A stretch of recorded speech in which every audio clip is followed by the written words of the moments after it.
Chapter 231. Yun Shishir glared at him angrily. Why couldn't this man tell right from wrong? How could he tell that she liked Gu Xingzi? Mu Yaja laughed coldly. There was a strange emphasis in his tone. It's very suspicious that you care so much about him, isn't it? Yun Shishir was stunned. Men usually didn't feel anything when they said it themselves, but she sharply sensed that his tone was strange. It was as if he was jealous. In the past, when she hugged other children in front of Yu also had the same expression on his face. His tone was also filled with jealousy. She raised her eyebrows, but thought that she was overthinking it. She said, but Gu Xingzi is indeed an outstanding actor. I've seen his movies before. His acting skills are very strong, and his overall performance is very strong. After all, he has been in the entertainment industry for 10 years. He has a lot of experience. She continued talking to herself, but she didn't notice that a certain man's expression was constantly changing. He stared at her. When she mentioned Gu Xingzi, his eyes couldn't hide the respect and admiration he had for Gu Xingzi. In his heart, he was a little unhappy. He got up slightly and leaned his broad upper body towards her. He lifted her arms up high and held her palms, trapping her between the wall and his chest. He suddenly got up, causing the water in the bathtub to overflow and soak the floor. Yun Shishir widened her eyes in shock. Her arms were lifted high above her head. She wanted to struggle, but his arms were much longer than hers. She couldn't resist at all. Behind her, her back was pressed against the cold tile surface. A bone-chilling coldness spread from her skin to her limbs. In front of her was his scorching hot male chest. If women were made of water, then this man's body was probably filled with raging flames. His scalding skin was sticking close to her naked body. Her back was 9 feet of ice, but in front of her was a raging inferno. It was as if she was in the midst of ice and fire. You. What are you doing? She glared at him angrily. She didn't know what was wrong with this man. Mu Yaja stared intently into her eyes. His deep, almond-shaped eyes narrowed dangerously as he spat out a few words from his thin lips. They were as cold as ice cubes. Are you admiring other men in front of me? Yun Shishir retorted, isn't that so? Gu Xingzi is gentler than you. He's more romantic than you. Moreover, he's talented and has always taken good care of me. Ha! Then is he as handsome as me? Is he as wealthy as my family? He pursed his lips in disdain and rebutted her with a serious expression. The anger in Yun Shishir's eyes suddenly dissipated. The man in front of her was suddenly very serious. He was like a kindergarten child who was trying his best to compare his wealth. Just like the 4-year-old Yu, when she was carrying the neighbor's child, she also questioned her in a fit of pique. Mommy, why are you carrying another child? Is he cuter, prettier, and smarter than me? Does mommy not love me anymore? She was like a pitiful puppy biting its tail in front of her, complaining that she was giving her love to another child. The difference between her and Yu was that even though Mu Yaja pretended to be disdainful, she could tell that this man cared a lot about her evaluation of other men. Chapter 232. Mu Yaja, you're really like a child. Shut up. Mu Yaja's face stiffened as he said coldly. All right, I understand what you mean.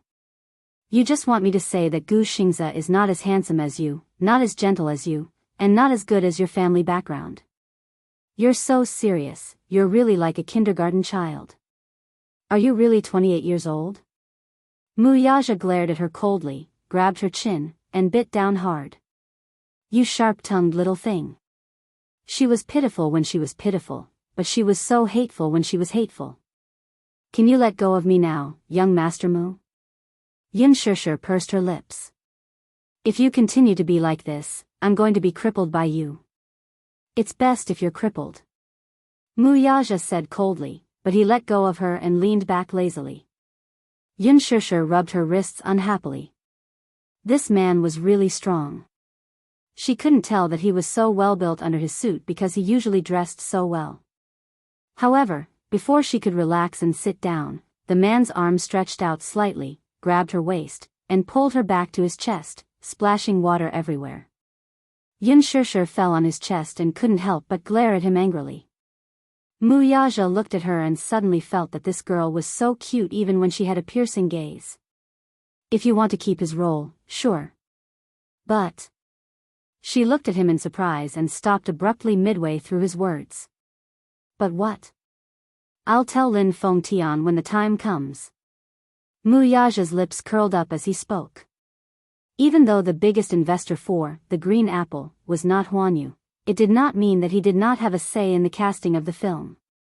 Huanyu Corporation was the one who had filed a case with the film and television headquarters for this movie. The initial funds for the preparation were also provided by Huanyu Corporation. When Lin Fengtian invited Gu Xingzi to act in the movie, it was also with his approval. After all, he was a capitalist. Investing in a movie was also a business. Naturally, he would not do a losing business. Gu Xingzi's box office appeal was not to be underestimated. If he was cast as the male lead, he would at least hold up half of the box office. However, he did not expect that Yunshushu would be the female lead. At first, he did not get involved in the casting of the female lead. However, the interaction between Gu Xingzi and her at the cocktail party last night was too much of an eyesore. He was a businessman, but he was also a man. In his heart, he had already placed Yunshushu under his name. Naturally, he didn't want any other men to covet her. As a man himself, how could he not see that Gu Xingzi cared too much about Yunshushu?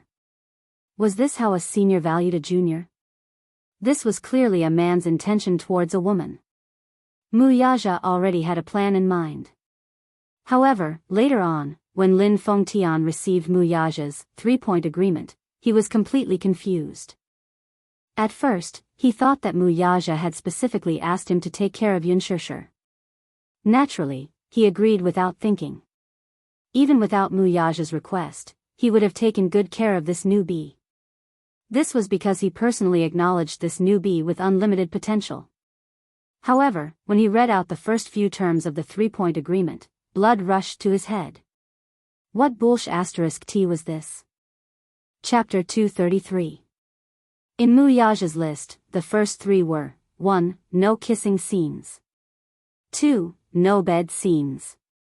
3. No hugging scenes. 4. Just the first 3 points alone made Lin Fengtian so angry that he almost vomited blood. What did that mean? Forget about the second one. No kissing, no holding hands, and no hugging? Was this still filming? Did they have to find a body double to complete the scenes of kissing and holding hands in a teen film? When he found Muyaja to protest, the latter sat at his desk and did not even look at him. He said coldly, "Shoot if you want, otherwise get lost." Lin Fengtian was so angry that he almost had a stroke. What could he do? What else could he do? Who was Muyaja? He was the crown prince of Dishing Financial Group. Everyone in Huanyu Entertainment had to follow his orders. What was the use of his protest? However, this was a story for another day. Yunshushu did not know what Muyaja was thinking and thought that he had agreed. However, she heard him say, "But there is a condition." What condition?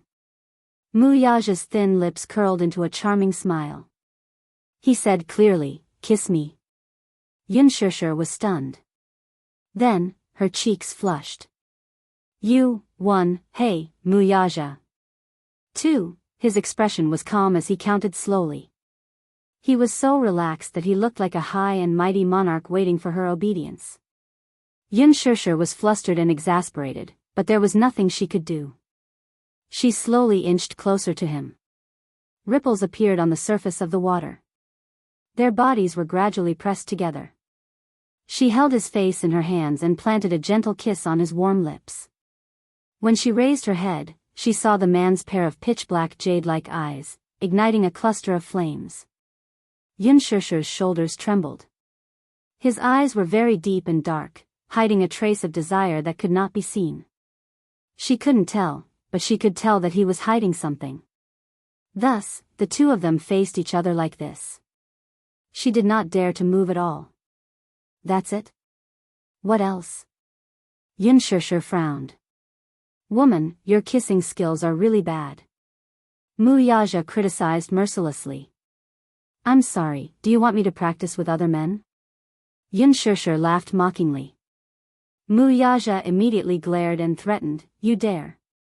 He reacted violently as if someone had stepped on his tail. If you don't have any kissing skills, do you? Is there a need to bite when kissing? She retorted in embarrassment. Was it her fault? She had never had a proper boyfriend before. At the age of youth, while other girls were enjoying the beauty of youth and having passionate relationships, she was working hard to earn credits, raise Yu, and work to study. Not to mention kissing skills, even holding hands with Gu Xingza at the cocktail party made her so nervous that her heart was beating like thunder. Muyaja smiled wickedly and said, do you want to try whether I have any kissing skills? Who wants to try it with you? Yunshishir blushed and said in confusion.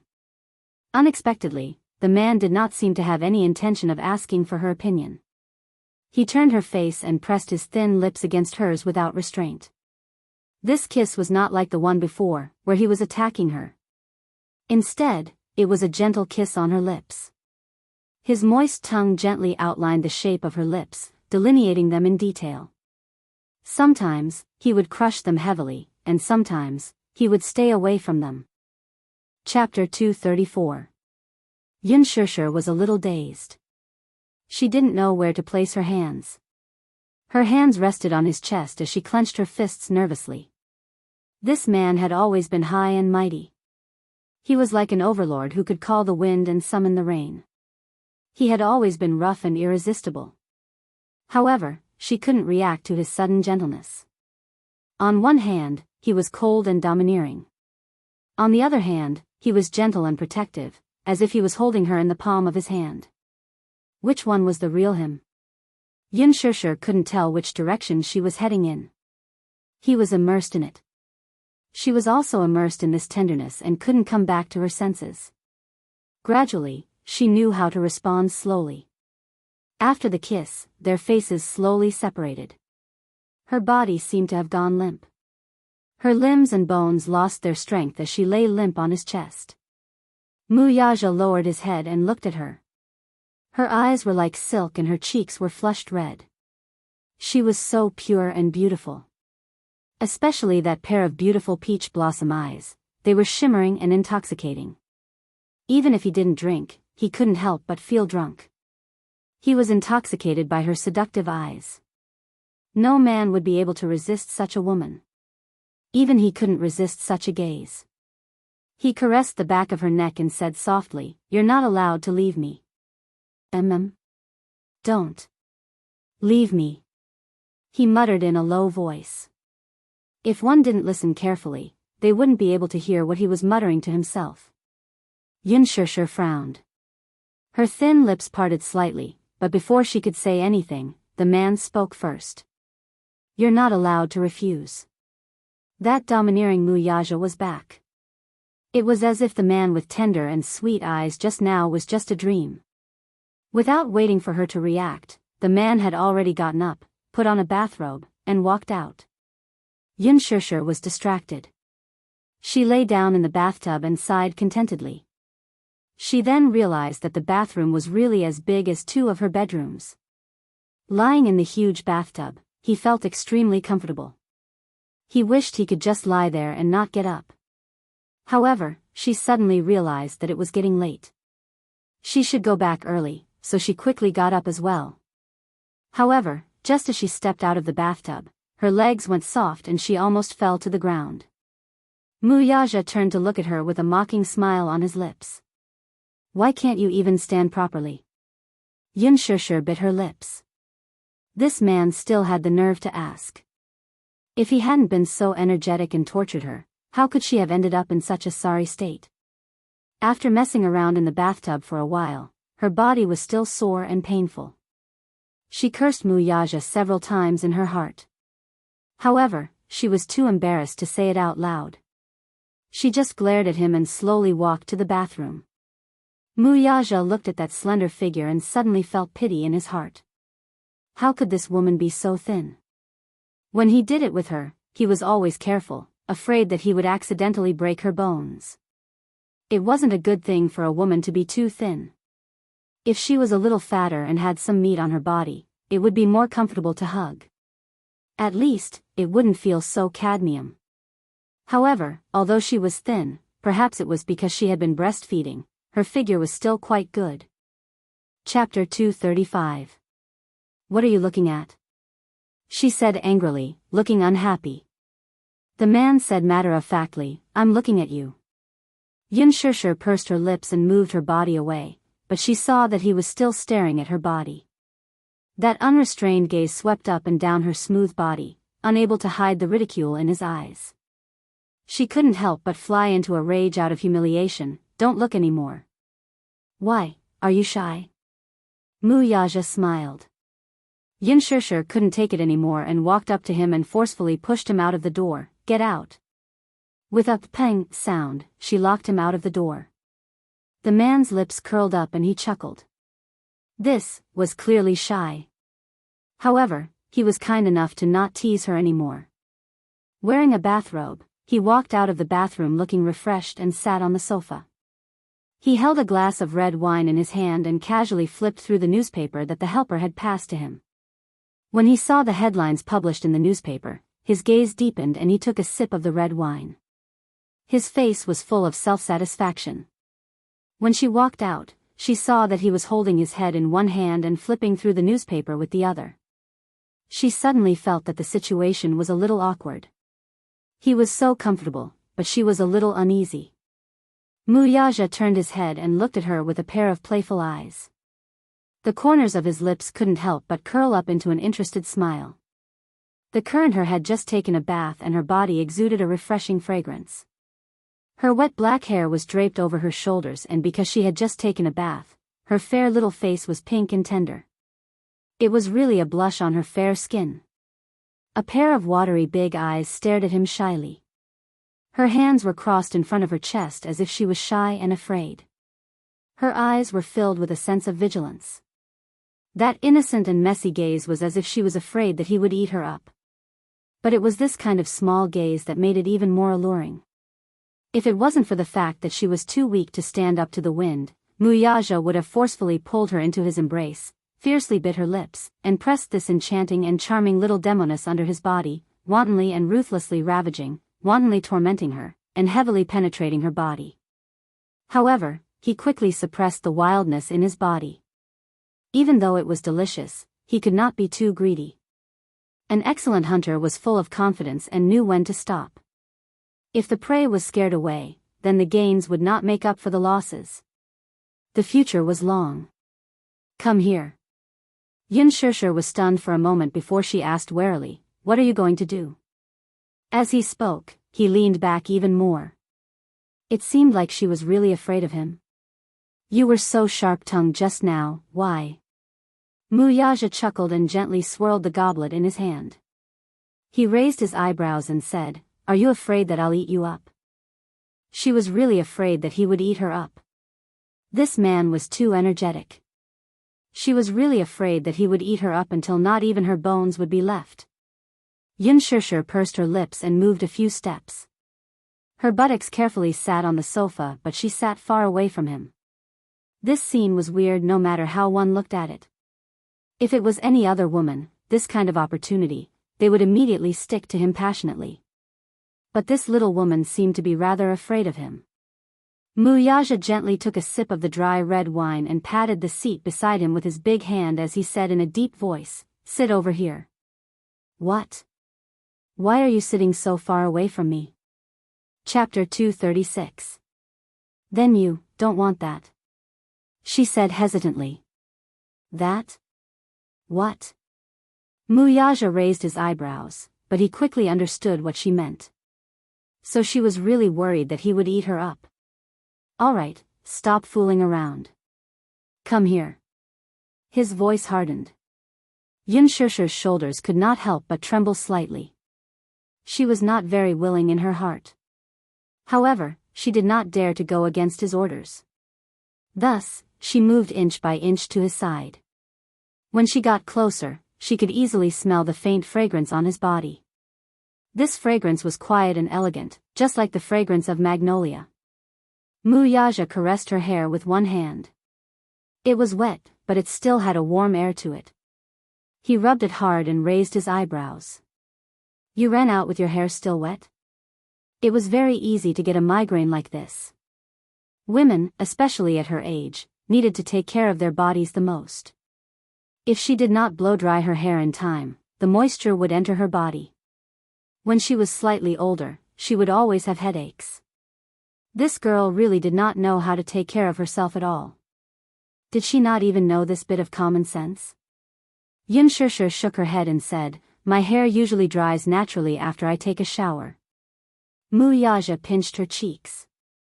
He did not use too much strength, but there was a hint of teasing. Go and get a hairdryer. Otherwise, you'll catch a cold. As soon as he said that, Yun Shishir widened her eyes in disbelief. Was this man concerned about her? Hearing his almost doting tone, Yun Shishir felt a little warm in her heart. One had to know that in all her life, it seemed that only her father cared about her so much and loved her so much. Ever since her father went bankrupt and her family fell, she had to live under someone else's roof. She could be considered to have been treated coldly.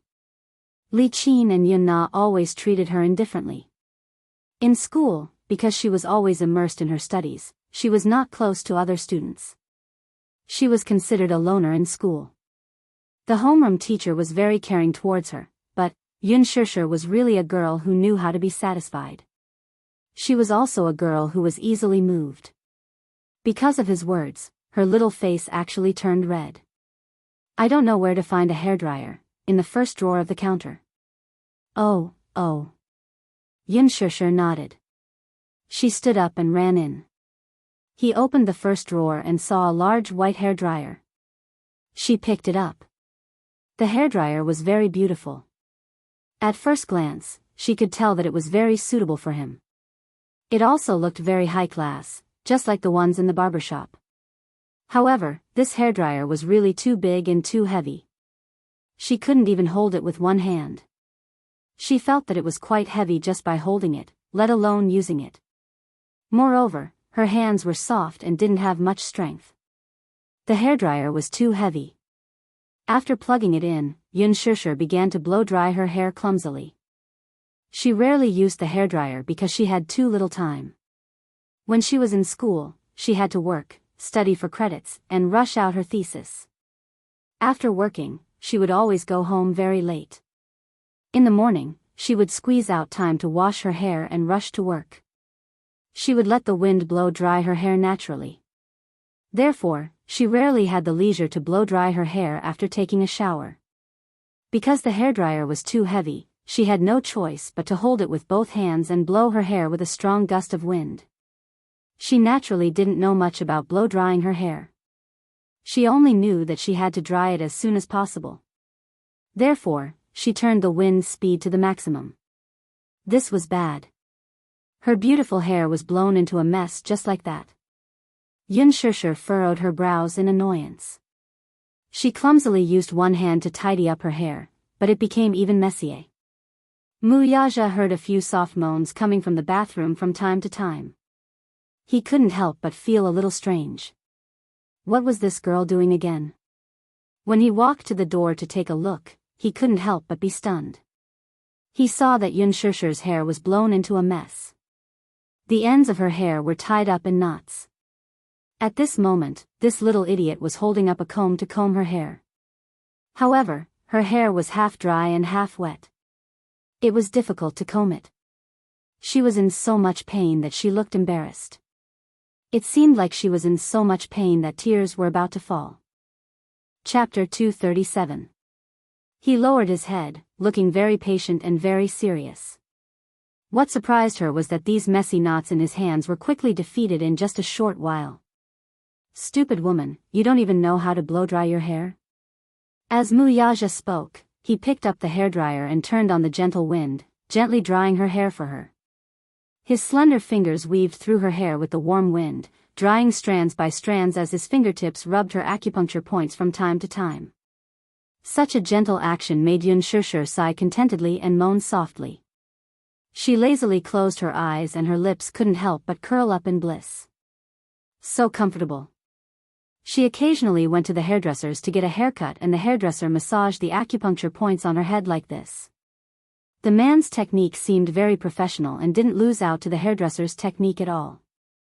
This feeling was really good. In the past, her father had also washed and dried her hair for her. She had lived with her father since she was young, so for a period of time, for her sake, her father didn't hesitate to ask the neighbor's auntie how to tie her hair.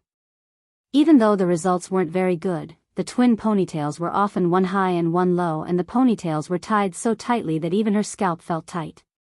Because of this, she was mocked by many classmates.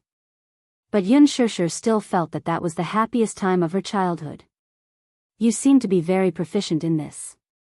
Yun Shishir couldn't help but asked curiously, don't talk about ordinary men, even women would be helpless in front of such long and dense hair, but you're able to handle it so easily?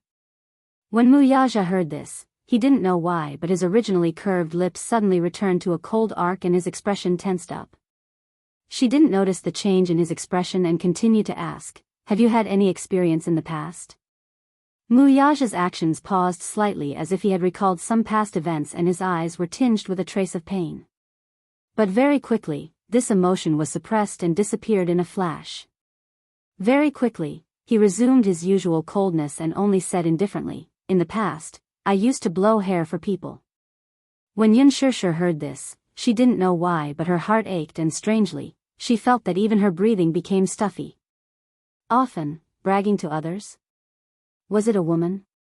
As she thought of this, she suddenly mocked herself helplessly. Of course it was a woman.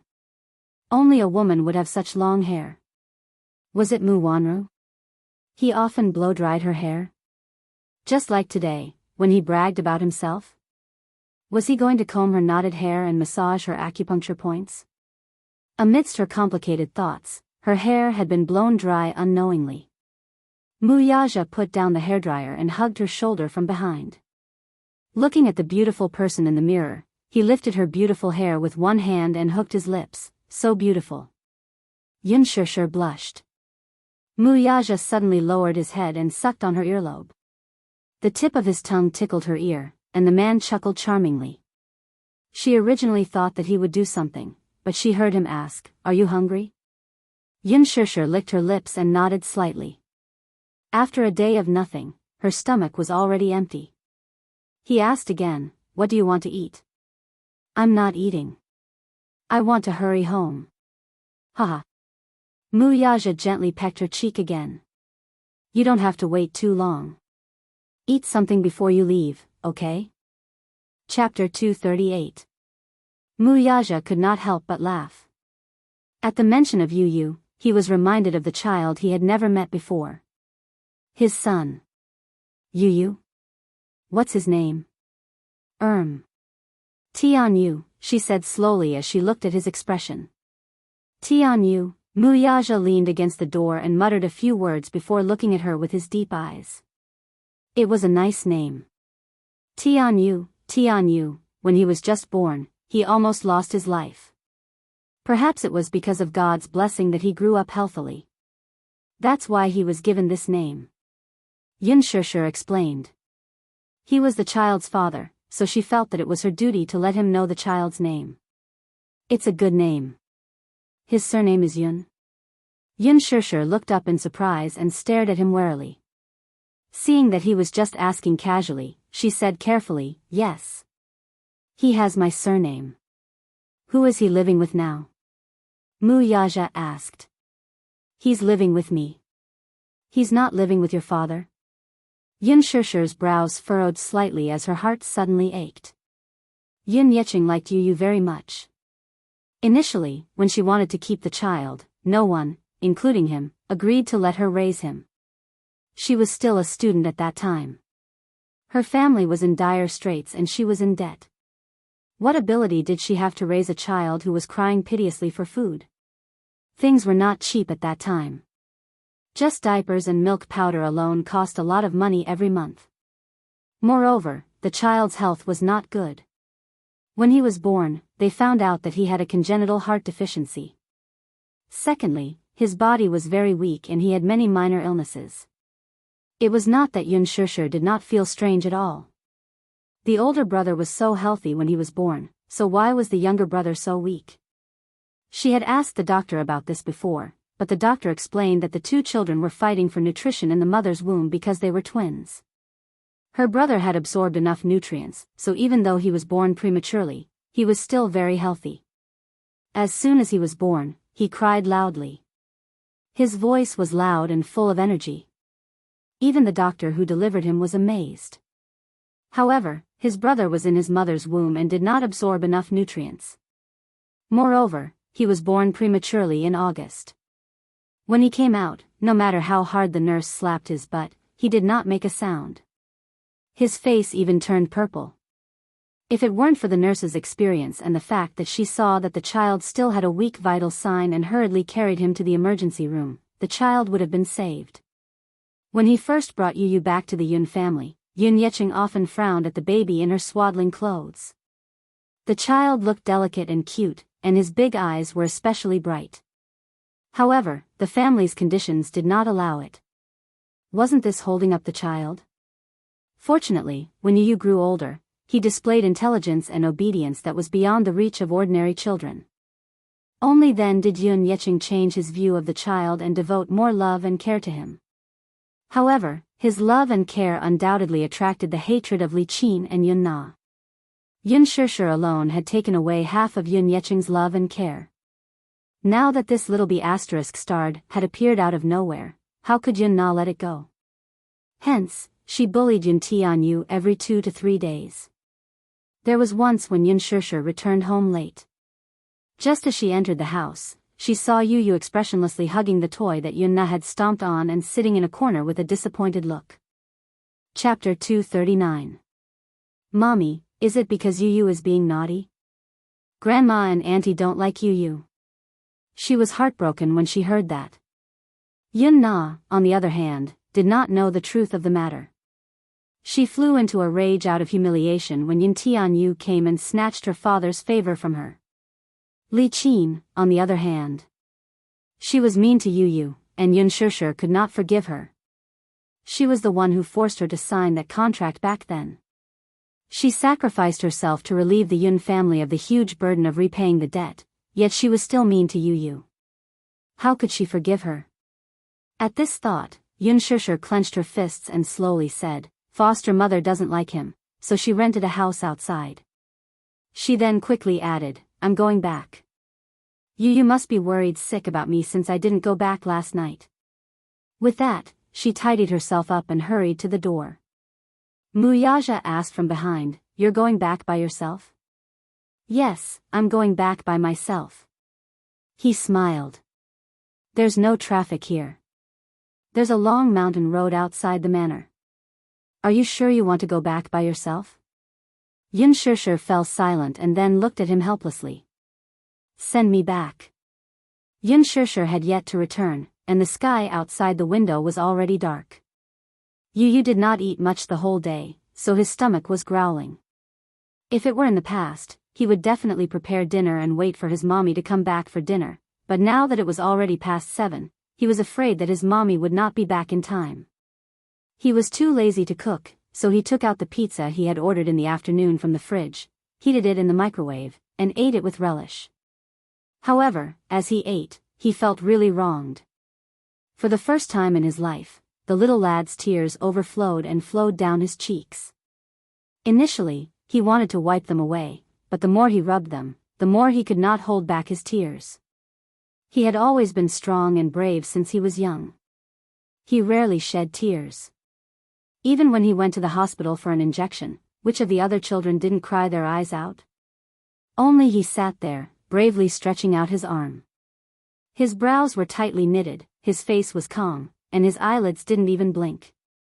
Unless it was under certain circumstances, when he was acting coquettishly in front of his mommy, tears were always part of his act. That was just a small trick she used to act coquettishly.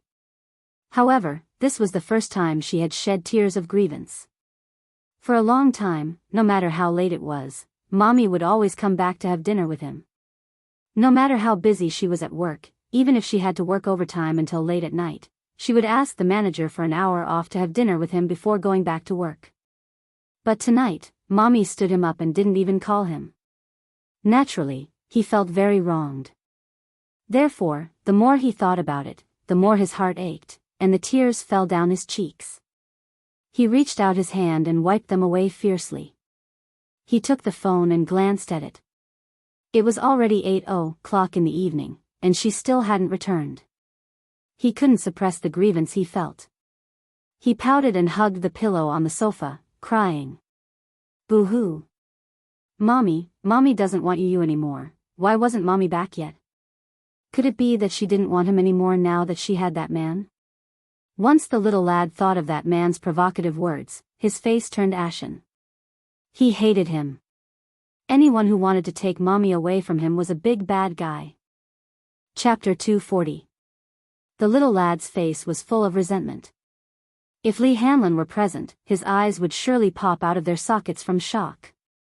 His impression of Yun Tianyu was that he was colder and more mature than the average lad his age. Not to mention tears, he was always calm and collected, as if nothing could affect his emotions. Now, however, he was curled up in the corner of the sofa, letting his body sink in. His eyes were red and swollen from his tears. He had never been this weak, but because of her missing the appointment, he felt a faint sense of unease in his heart. He did not like such a cold and empty house. There was only the sound of the television in the spacious house, and there was no human touch at all. The room was dark. He turned on all the lights, but they could not hide the cold air in the room. Usually, when his mother was at home, she was always cheerful. Even when she was tired, she would sit at the desk and watch him do arithmetic problems. He loved doing arithmetic problems. Although he could calculate the answers in his heart with just a glance, he always pretended to be ignorant in front of his mother. He even counted with his fingers one by one.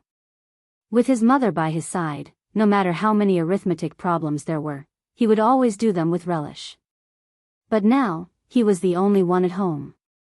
Even if he watched his favorite program, he felt that it was no longer interesting. Could it be that it would continue like this? Did that man really love his mommy? True love was not enough, though. That man still had his family, but he had nothing except for his mommy. He was willing to do anything if he did not snatch his mommy away. Just as the little lad was feeling melancholy, his phone suddenly rang. He practically bounced off the sofa with a look of anticipation on his face. He didn't even have time to put on his shoes as he ran to the table barefooted to pick up his phone. When he saw the screen, his face immediately darkened with disappointment. The name Lee Hanlon kept flashing on the screen. He wiped his tears and hung up the phone. His voice was hoarse from crying earlier. He did not want to be laughed at by others, so he ran to the desk and gulped down a few mouthfuls of water. Only when his voice returned to normal did he return the call. Hello? President Yun, are you asleep? You said, not yet. What's the matter? His tone was concise and crisp, as if his pitiful and self-reproachful appearance just now was a completely different person. It's like this. About the information you requested. I've already found it for you. Yun Tianyu raised a brow, but his expression was a little complicated. Previously, he was curious about his background. When he was younger, he often asked about his father's whereabouts. Yun Shishir had always been secretive about his background. He thought that he had touched on his mommy's sore spot by asking about his daddy. He had always thought that he did not have a daddy and that his daddy had left him the moment he was born. He also thought that he didn't have a father. But as he slowly learned the truth about his biological father, Muyaja, he couldn't help but be curious. What kind of past did his mother have with this man? Thus, for some reason, he ordered Lee Hanlon to investigate the matter. Chapter 241. However, Director Yun, if it's possible, it's better that you don't know about it. Lee Hanlon's tone on the other end of the phone was strange and cautious. He had read through the information and couldn't bear to send it to him. The truth was too cruel. He wanted to hide it, but he couldn't explain it to little Munchkin. Sitting in front of his desk, Yu opened the fax and waited for the information to be sent over. Then, he turned on his computer and a window popped up on the bottom right corner. Popular starlet Huan Yu's higher-ups slept with her. If it were any other time, Yu would have ignored such gossip. However, today, he clicked on it. Talking about sleeping with her was a common occurrence in the entertainment industry. In this world of luxury, there were many ugly inside stories that were not known to the public. Often, many celebrities were glamorous on the surface and had the image of a pure and innocent girl, but in private, they had extremely ugly faces. In this industry, there were many fatal temptations. If one wanted to make a name for himself in this industry full of talents, sleeping with her was a method that most female celebrities used. Although it was another one, it was rare for Huan Yu Entertainment's scandal to be exposed by the media. This was because Huan Yu Entertainment's artists rarely had such scandals. After all, Huan Yu Entertainment's artists had strong backing. Huan Yu Entertainment was a milestone in the entertainment industry. Looking at the current entertainment industry, even Oh Huang Entertainment, which was the leader of the film industry when Hong Kong movies were popular, was far from being comparable. What was more frightening was that Huan Yu Entertainment controlled the shares of the 8 most authoritative entertainment media, and its influence on public opinion was obvious. It was also because of this that Huan Yu Entertainment controlled most of the public opinion in the entertainment industry. Any negative public opinion towards Huan Yu Entertainment had always been suppressed by Huan Yu. Therefore, Huan Yu's scandal of sleeping with an actress was really puzzling. Logically speaking, if this female celebrity was really unlucky and was photographed, Huan Yu would privately buy the photo to protect her image. Now, the first to expose this scandal was Huan Yu Entertainment's top media company, Xingyu Media. Could it be that this popular starlet had offended some higher-ups in Huan Yu, so they wanted to teach her a lesson?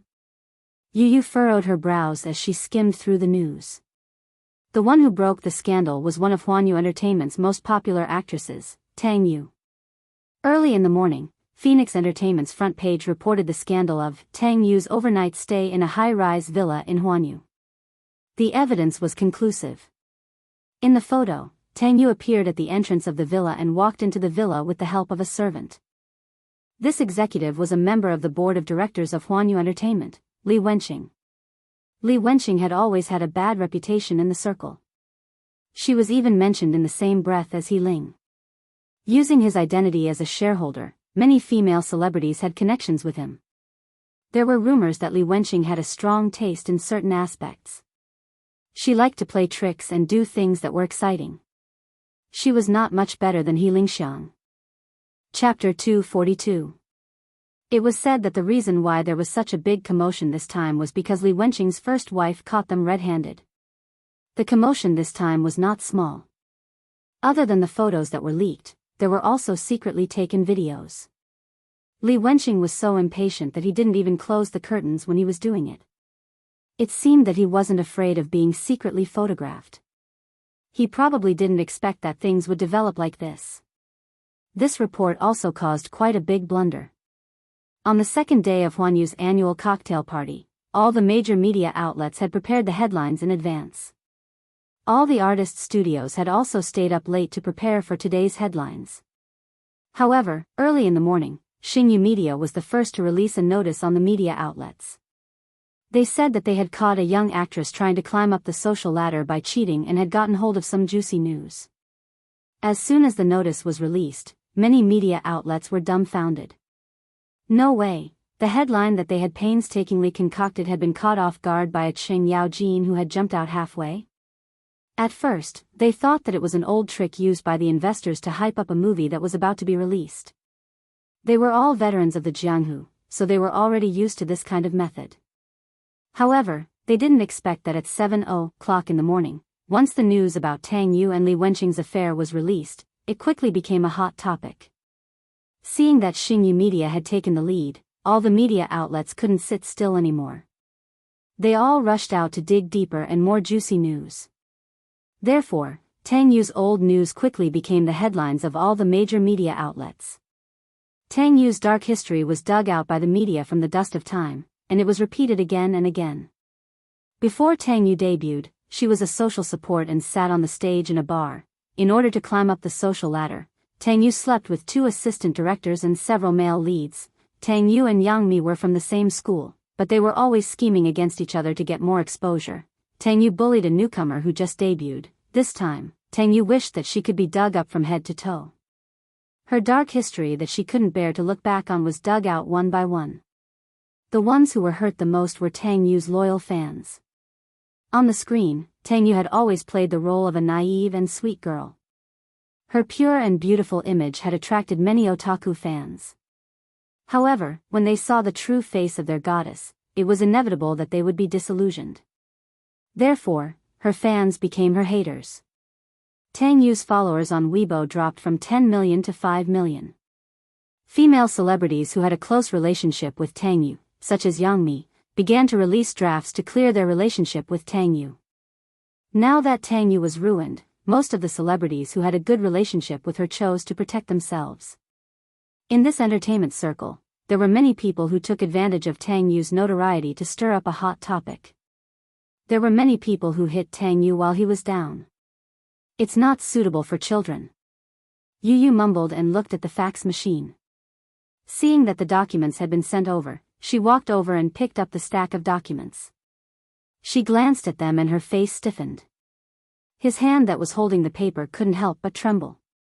What are these? Could this be the truth he wanted? Lee Hanlon's hesitant tone rang in her ears. "So, this is the reason why he's worried?" Just then, the doorbell rang loudly, pulling her out of her thoughts. Yu Yu turned on the CCTV and saw Yun Yecheng's face, who was waiting outside. Chapter 243. Yu Yu was at a loss for a moment before his face sank. Why are they here?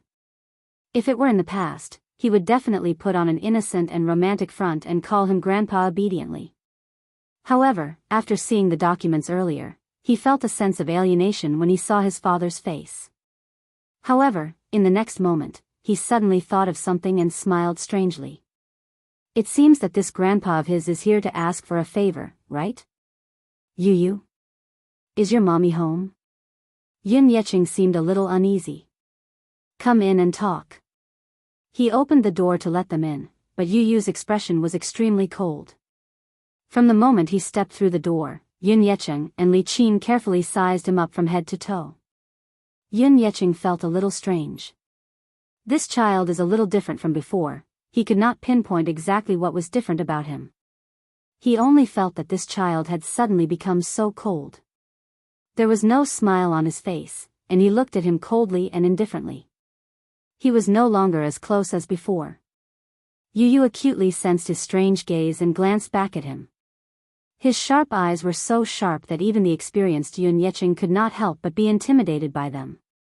The look in his eyes was so sharp and sharp.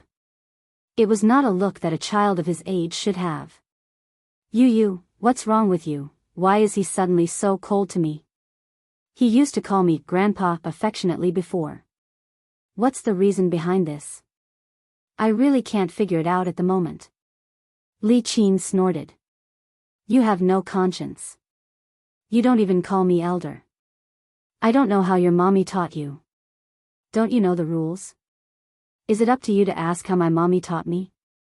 Yu Yu retorted coldly. Li Qin could not react in time. She was so angry that her face froze. This child has changed. He has changed. He used to be so submissive when he saw her. Even though she did not like this child, he still called her Grandma warmly every time he saw her. Although she ignored him, this child did not forget his manners. Why was he not polite today and even knew how to talk back? Especially that face, it was extremely cold. With just a glance, it was as if the surrounding air was about to freeze into ice. With just one look, she felt a chill run down her spine. Revolt. I think you're really your mother's biological child. You're just as unruly as your mother. You're a little B** starred who doesn't know anything. Don't you know how to respect your elders? He had no respect for his seniors. Humph. Yu Yu's patience ran out.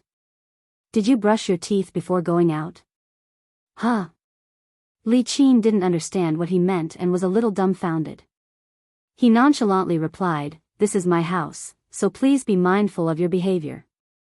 Don't only know how embarrassing it is when I chase you out." You. Li Qin still wanted to say something. At the side, Yun Yecheng could not take it anymore. "Just shut up."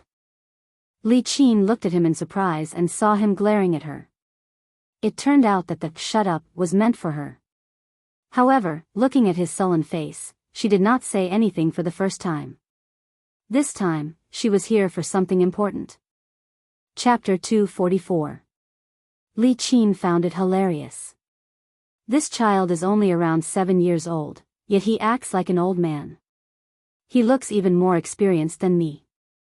How does Yun Shishir educate her child? She tried to strike a conversation with him. "What do you know? Wait for your mother to come back, we have something to discuss with her." Yu lifted his cold gaze and swept it across Li Qin. That menacing look in his eyes was like that of a leader who had been through a lot of bloodshed. He was mature and arrogant. Her heart involuntarily shrank. She was actually a little timid because of his gaze and kept her mouth shut. After thinking about it carefully, she felt that something was amiss. He was clearly such a young child, yet he had such a murderous look in his eyes. This was truly unbelievable. "You don't have to beat around the bush with me. If it's about borrowing money, just get straight to the point." His cold and indifferent tone was mixed with a hint of command. Yun Yecheng was stunned. He and Li Qin looked at each other in disbelief. Yun Yecheng, in particular, could not hide his embarrassment. "How did you know that I'm here to borrow money from your mother? If it's about borrowing money, then I won't see you out." Yu ignored his question and quickly asked him to leave. Yun Yecheng was stunned for a moment. Li Qin was even more furious. It was rare for her to have a good talk with Yun Shishir, but she was met with a cold shoulder by this child. Yun Yecheng said, You won't understand even if I tell you about this. Nana is in the hospital and is in a critical situation.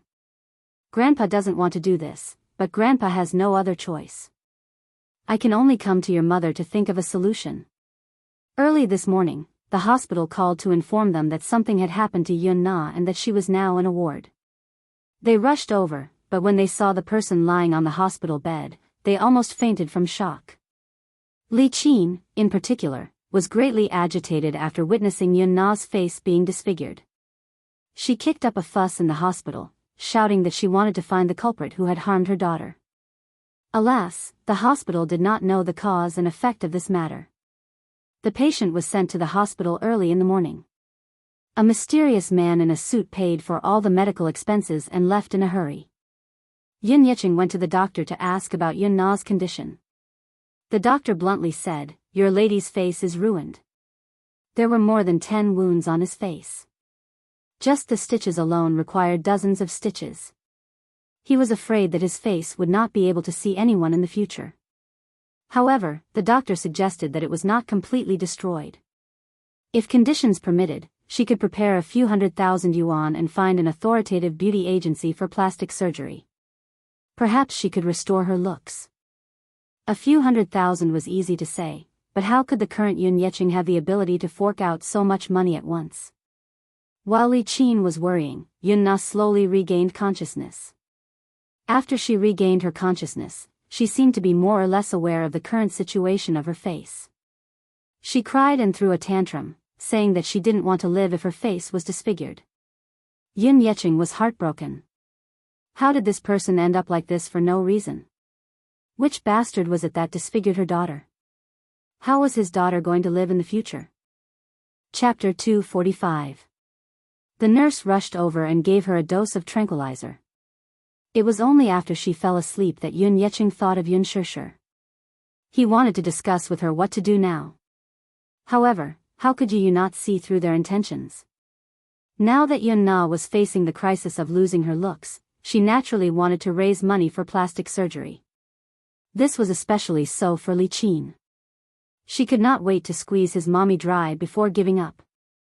In the past, she used to call her a little b***tch. Now that her biological daughter was in trouble, she shamelessly came to talk about being a family. He felt that it was hypocritical. In the past, he used to call her grandma, and Yun Yecheng grandpa, on account of his mommy. Now that the truth of what happened 6 years ago was out, he would no longer be sentimental. Yu, how can you speak to your grandpa like that? How can you be so rude at such a young age?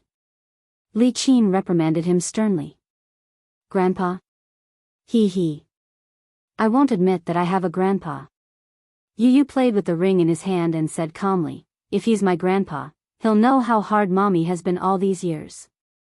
And you, Li Qin. I used to call you grandma, but you ignored me. For the past 6 years, you didn't care about mommy and me. Why didn't you think that she's your daughter and I'm your grandson back then? Now that you're in trouble, it's too late for you to bring out your so-called familial love. Yun Yecheng's body stiffened. His face was livid. All these years, he had not fulfilled his responsibility as a father. He felt that he owed this daughter of his. However, Yu's attitude toward him was too different. He could not figure out what was going on. Li Qin was displeased and lost her patience. You can't say that. What did the Yun family not treat her well? Even if they neglected her, it's just a small conflict. Blood is thicker than water. No matter what, your grandpa is still your biological grandfather, isn't he? He. As if he had heard something funny, Yu suddenly sneered and said coldly, blood is thicker than water? Do you really think I don't know that mommy isn't your biological daughter? Yun Yecheng was stunned. How did he know? As for Yun Shishi's identity as an adopted daughter, no one had ever mentioned it to him. How could a child like him know about it? Could it be impossible? He knew his daughter Shishi very well. She had always treated him as her biological father. This daughter of hers had always been very filial. Sure. Since you already know that your mother isn't our biological daughter, shouldn't you be the one to repay the kindness of raising her? Li Qin tried her best, pointing at him and accusing him without holding back, as if she had forgotten that the person in front of her was merely a 6-year-old child. Repay? Yu suddenly got up from her seat and took out a thick stack of documents from the study room. She threw it at Yun Yecheng expressionlessly, her tone as cold as ice. My mommy helped the Yun family once 6 years ago. Li Qin, what do you take my mommy for? Even if you want to humiliate her, Yun Tianyu, won't allow it. Turning around, he sneered. At the same time, Mr. Yun, I kindly advise you and your wife to keep your mouths shut and not talk nonsense to my mommy. You're not to mention today's matter to anyone. Li Qin fumed. You, how can you say that, scram? Yu suddenly pointed at the door and coldly ordered, scram. Yun Yecheng turned around and left. Seeing this, Li Qin hurriedly followed after him. Yu's face was cold. Thinking of the price his mother had paid for the Yun family 6 years ago, her heart ached so much that she was about to suffocate. Her heart really hurt as if it were being pierced. Yu supported herself on the sofa and clutched her chest tightly with one hand. Suddenly, she found it difficult to breathe. Suffocation. It really felt like suffocation. Ha, cold sweat seeped out of his forehead. Yu's body stiffly sat down on the sofa, and his breathing became more and more rapid. He clutched his chest, feeling as if something was blocking his heart. It was so stuffy and painful that he could hardly breathe. Yu painfully curled into a ball on the sofa. Her fingers clutched her chest tightly and her eyebrows were contorted. Her whole face was pale and colorless from the pain. Bean-sized beads of cold sweat rolled down her face and dripped onto the sofa. His phone suddenly rang. Yu looked in the direction of the ringtone. Clutching his chest, he forced himself to sit up on the sofa. Slowly, almost step by step, he moved his feet. Just as his feet touched the ground, his body swayed, and he fell from the sofa to the floor. Breathe. I can't breathe. He struggled to move to the table, but the ringtone was already cut off. With trembling hands, he picked up the phone and dialed a number. In less than 2 seconds, the call was connected and Lee Hanlon's calm voice came through. Director Yun? Director. Lee, save me, smack. Before he could finish his words, the phone fell to the floor. Yun Tianyu could no longer hold on. His face turned pale as he fell to the floor. The corner of his lips twitched, and he lost consciousness. Lee Hanlon's anxious voice came through the phone. Yo. Yu? Yun Tianyu? Hang in there, I'm coming. Sitting in the car on the way back to the hospital, Yun Yecheng opened the document with trembling hands. He quietly browsed through it page by page. His face became increasingly solemn and gradually turned ashen. Li Qin, who was sitting at the side, trembled with fear. She wanted to poke her head out a few times, but due to the dim lighting in the car and her poor eyesight, she could not see clearly what it was. Thus, she asked, "Hubby, what exactly is this? Don't talk to me." Yun Yecheng suddenly interrupted her angrily. With a heavy frown, he leaned his head against the seat. "Don't talk to me, Li Qin. Don't talk to me." Chapter 246. As the Aston Martin sped along, the shadows of the lush trees flashed by outside the window. The villa was located in the elegant Shanshui garden. There were towering mountains, small streams, and lush green forests. At a glance, it looked like a sea of greenery. The night breeze blew, stirring up the green waves. Under the moonlight, the scenery was enchanting. Alas, at this moment, Yun Shishir, who was sitting in the front passenger seat, looked ahead nervously. From the corner of her eye, she cautiously glanced at the tachometer. The needle was pointing at 4,500. She then looked at the speed of 180 kilometers per hour. Her heart was in her throat at once. Fast, fast. The high-performance sports car was like a runaway horse, roaring as it sped along the mountain road, as if it was going to tear apart the silent night.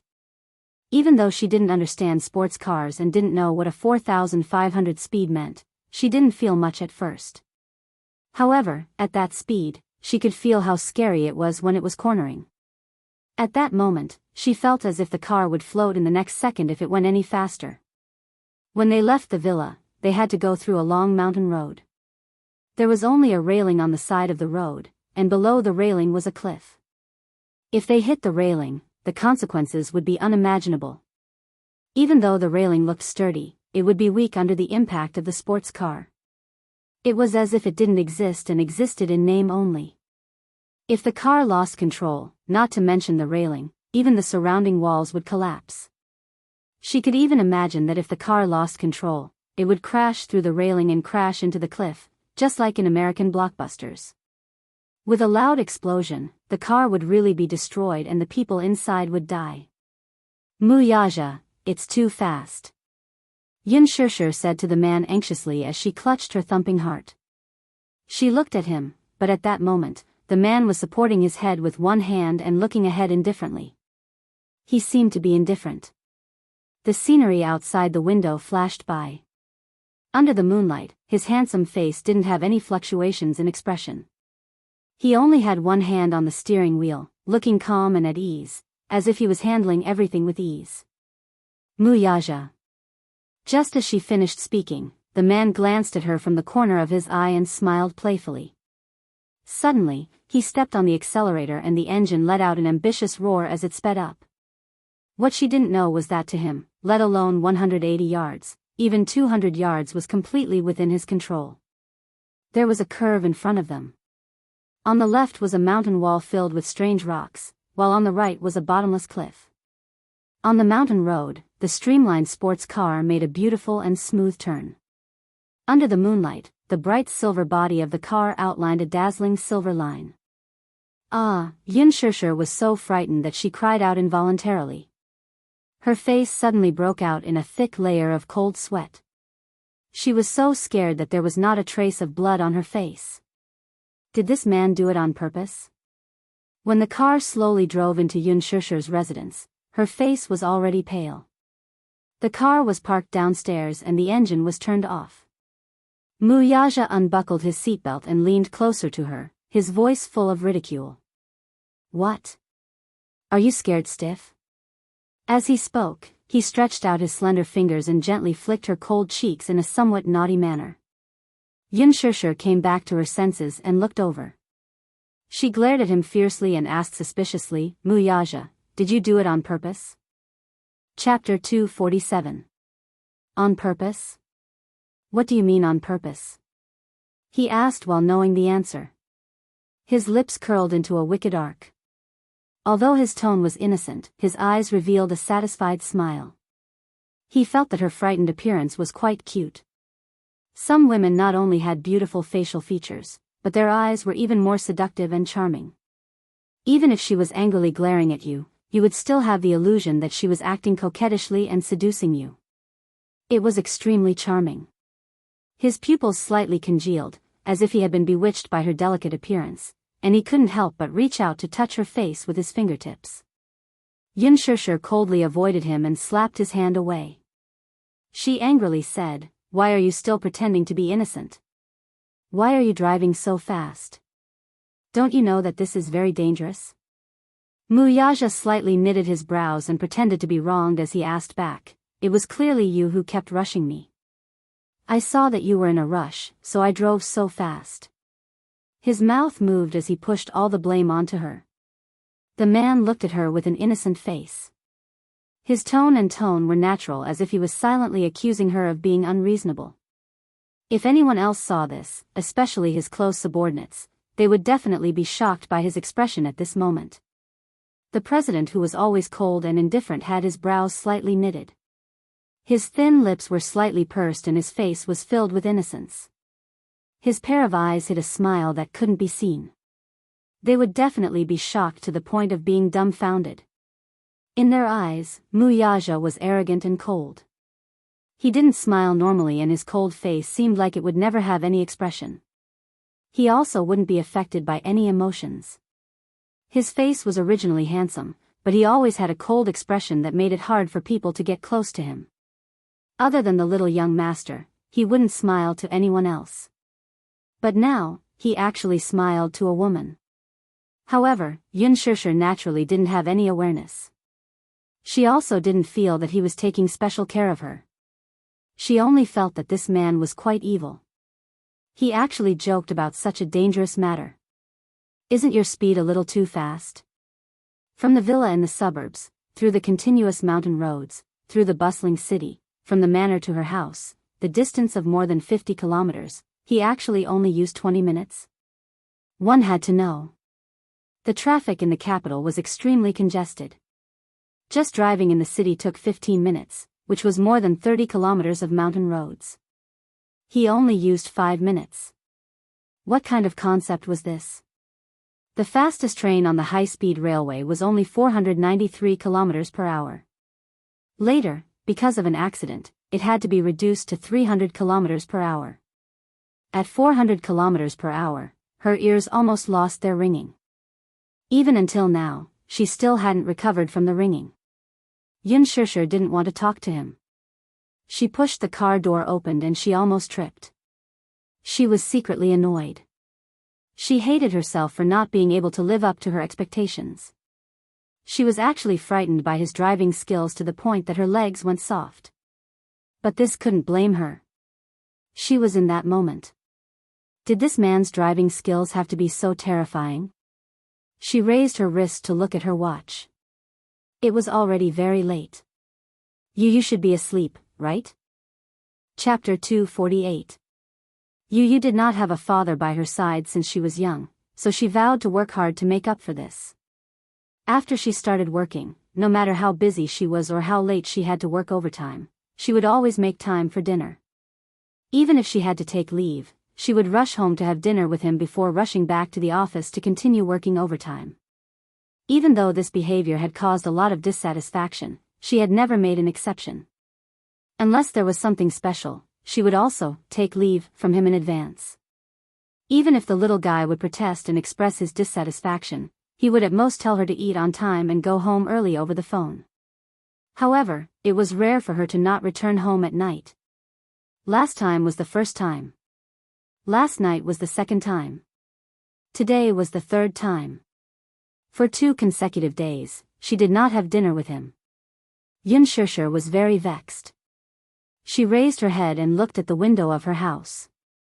The lights were still on. Her heart warmed, but at the same time, it ached slightly.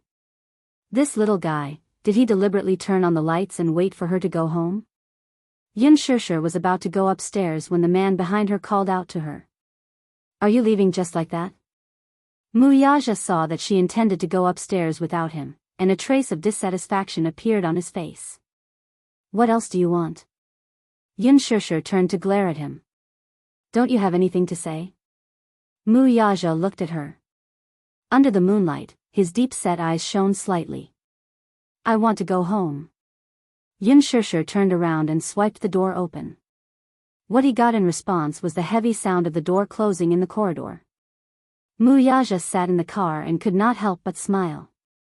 He raised his eyes slightly and looked at the only window on the 10th floor that was still lit. A trace of contemplation flashed across his eyes. Yun Shishir is my, Yun Tianyo's, mommy. She is the woman I will protect for the rest of my life. I won't allow you to let her suffer any grievances, let alone make her sad. The young yet mature voice of a child echoed in her ears. Immature and mature were two contradictory words, but they were perfectly reflected in little Munchkin. What was immature was his voice, his appearance, and his still delicate and thin body. He was clearly only 6 years old, but his face was still childish and his voice was full of childishness. What was mature was her arrogant boldness, her steady tone, and her calm words. He was unable to understand why such a mature soul was hidden in such a petite body. He was so mature that it surprised him. He got out of the car, took out a cigarette box, and lit it in his mouth. Accompanied by a glimmer of sparks, the unique smell of cigarettes drifted in the evening breeze. Yun Shishir opened the door and was welcomed by the warm light from the living room. A smile involuntarily appeared on her face as she walked into the living room and said guiltily, Yu, mommy is back. There was no response for a long time after she said this. If it were in the past, there would be hurried footsteps from the study. Yu would appear at the entrance with a bright smile on his face. He would jump into her arms and rub his tender little face against her like a spoiled little mommy. Now, it was so quiet that it was almost strange. Asleep? She walked into the study with confusion in her heart. The computer screen and fax machine were on, but the little guy was nowhere to be seen. Chapter 249. Yun Shishir exclaimed in surprise and walked into the bedroom. She even crept under the bed to take a look. Was he playing hide-and-seek with her to scare her as a punishment for not returning home for 2 days? Alas, he was nowhere to be found. She was suddenly worried. She hurried to the balcony and fearfully held onto the railing as she looked down. Her heart only calmed down when she saw that there was nothing out of the ordinary. Her phone had been smashed, so it was inevitable that she would be worried. She could not find the little lad anywhere. The house was only so big. There were 2 bedrooms and a living room, and the layout was about 60 square meters. She searched every corner of the house. There was no one in the house, though. Yun Shishir was extremely worried. She returned to the living room and saw the phone on the floor at the corner of the table. She walked over to pick it up and realized that the phone had been replaced with a smartphone. She was feeling perplexed when she saw a note left on the table. She picked it up and saw a phone number left on it. Yun Shishir had an ominous feeling. She picked up Yu's phone and dialed the number with trembling fingers. Li Hanlan's steady yet anxious voice came from the other end. Are you Yu's mommy? Since it was Yu's phone, there was a caller ID. I am. You are? I'm Director Yun, cough. Li Hanlan paused for a moment before continuing. I'm the principal of this kindergarten, Madam Yun. We've met before. Hello, Principal Li, may I ask, are you? Yun Shishir did not know what was going on, but she heard Li Hanlan say in a heavy tone, Madam Yun, Yun Tianyu has always been in poor health. Does he have a congenital heart deficiency? Yun Shishir seemed to have expected something when she heard his words. Her heart clenched and her voice trembled uncontrollably. Yes. Principal, what happened to Yu? When I got home, I didn't see him at home. There was a note for you on the table. He's in the hospital now. Not long ago, he called me and said that he was feeling unwell. I rushed over and sent him to the hospital. Lee Hanlon paused, then suddenly said seriously, Madam Yun, I have to criticize you. As a parent, as a mother, how can you leave your child alone at home? Although Yun Tianyu is usually very obedient and mature, he is still only a 6-year-old child. He is still so young. Can you be at ease leaving him alone at home? Children were naturally ignorant and lacked common sense about safety. This time, it was a relapse, but what about the next time? Many parents left their children at home out of negligence. Their children were playful and accidentally fell off the balcony and got seriously injured. The media leaked that they were poisoned. Were there any lack of such tragedies? You should reflect on yourself. Yun Shishir was worried sick. When she heard Lee Hanlon's reproachful tone, her eyes welled up with tears. She also blamed herself immensely. Yes, Yu was only 6 years old. How could she leave him alone at home? His health was not good to begin with, so she should take good care of him. However, she was so irresponsible. Not only did she leave him at home for a day and a night, but she did not even fulfill the most basic responsibility of a mother when the child was hospitalized because of his illness. What cocktail party? She should not have attended it. What alcohol? She clearly knew her alcohol tolerance, so why did she have to be so stubborn? She should not have drunk. Not to mention a glass, she should not have even taken a sip. Chapter 250. She covered her mouth and asked anxiously with reddened eyes, I'm sorry, Principal. It's all my fault. Where's Yu? Which hospital is he at? I'll be there right away. Okay. I'm at Public Hospital number 1. Hurry over. Yu's condition isn't looking good. He has respiratory problems and hasn't woken up yet. Anyway, be careful on the road. I'll take good care of him. Before he could finish, Yun Shishir hurriedly picked up her bag, locked the door, and rushed downstairs. Downstairs, Muyaja was about to start the car when he saw Yun Shishir rushing out of the car through the rearview mirror. She looked flustered as she ran towards the main entrance. With a strange feeling in his heart, he pressed the horn twice. Honk, honk. The car's horn was exceptionally loud and immediately attracted Yun Shishir's attention. Seeing that it was his car, she rushed over without a care. The moment the car door opened, she said anxiously, Muyaja, send me to Public Hospital number 1. Why are you going to the hospital? Muyaja asked curiously. Yun Shishir's shoulders were trembling. She clutched her bag tightly and her face was filled with self-blame and anxiety. She looked so flustered that she looked like she was about to be defeated. Yu is at the hospital. I have to rush over immediately. Right away, right away. Muyaja heard this and furrowed his brows slightly. However, he didn't ask further and leaned over. She thought that he was going to do something and wanted to stop him. However, he merely leaned over and buckled her seatbelt. Don't be afraid. I'm here. He said softly and started the car. He stepped on the accelerator and the car sped out of the main entrance. Yun Shishir looked at the man's side profile in shock. However, she saw that his handsome face was cold and tense. His expression was calm and there was no trace of a smile in his eyes. However, he wasn't flustered either as he looked straight ahead. Although she was anxious at this moment, she didn't know why, but she didn't panic like before. The words, "Don't be afraid, I'm here," seemed to brush away the uneasiness and fear in her heart. However, when she thought of Yu's painful appearance when he was young, her heart clenched tightly again. At this moment, in the hospital ward, Lee Hanlon sat on a small stool at the head of the bed and put down his phone. On the hospital bed, Yu, who he said was not awake yet and not in a good condition, was sitting quietly on the bed with a newspaper in her hands. Seeing that he had hung up on Fairy Tale, she put down the newspaper and crossed her arms. She leaned against the headboard and looked at him with a serious expression. She blinked her big black eyes and saw that he had put down his phone.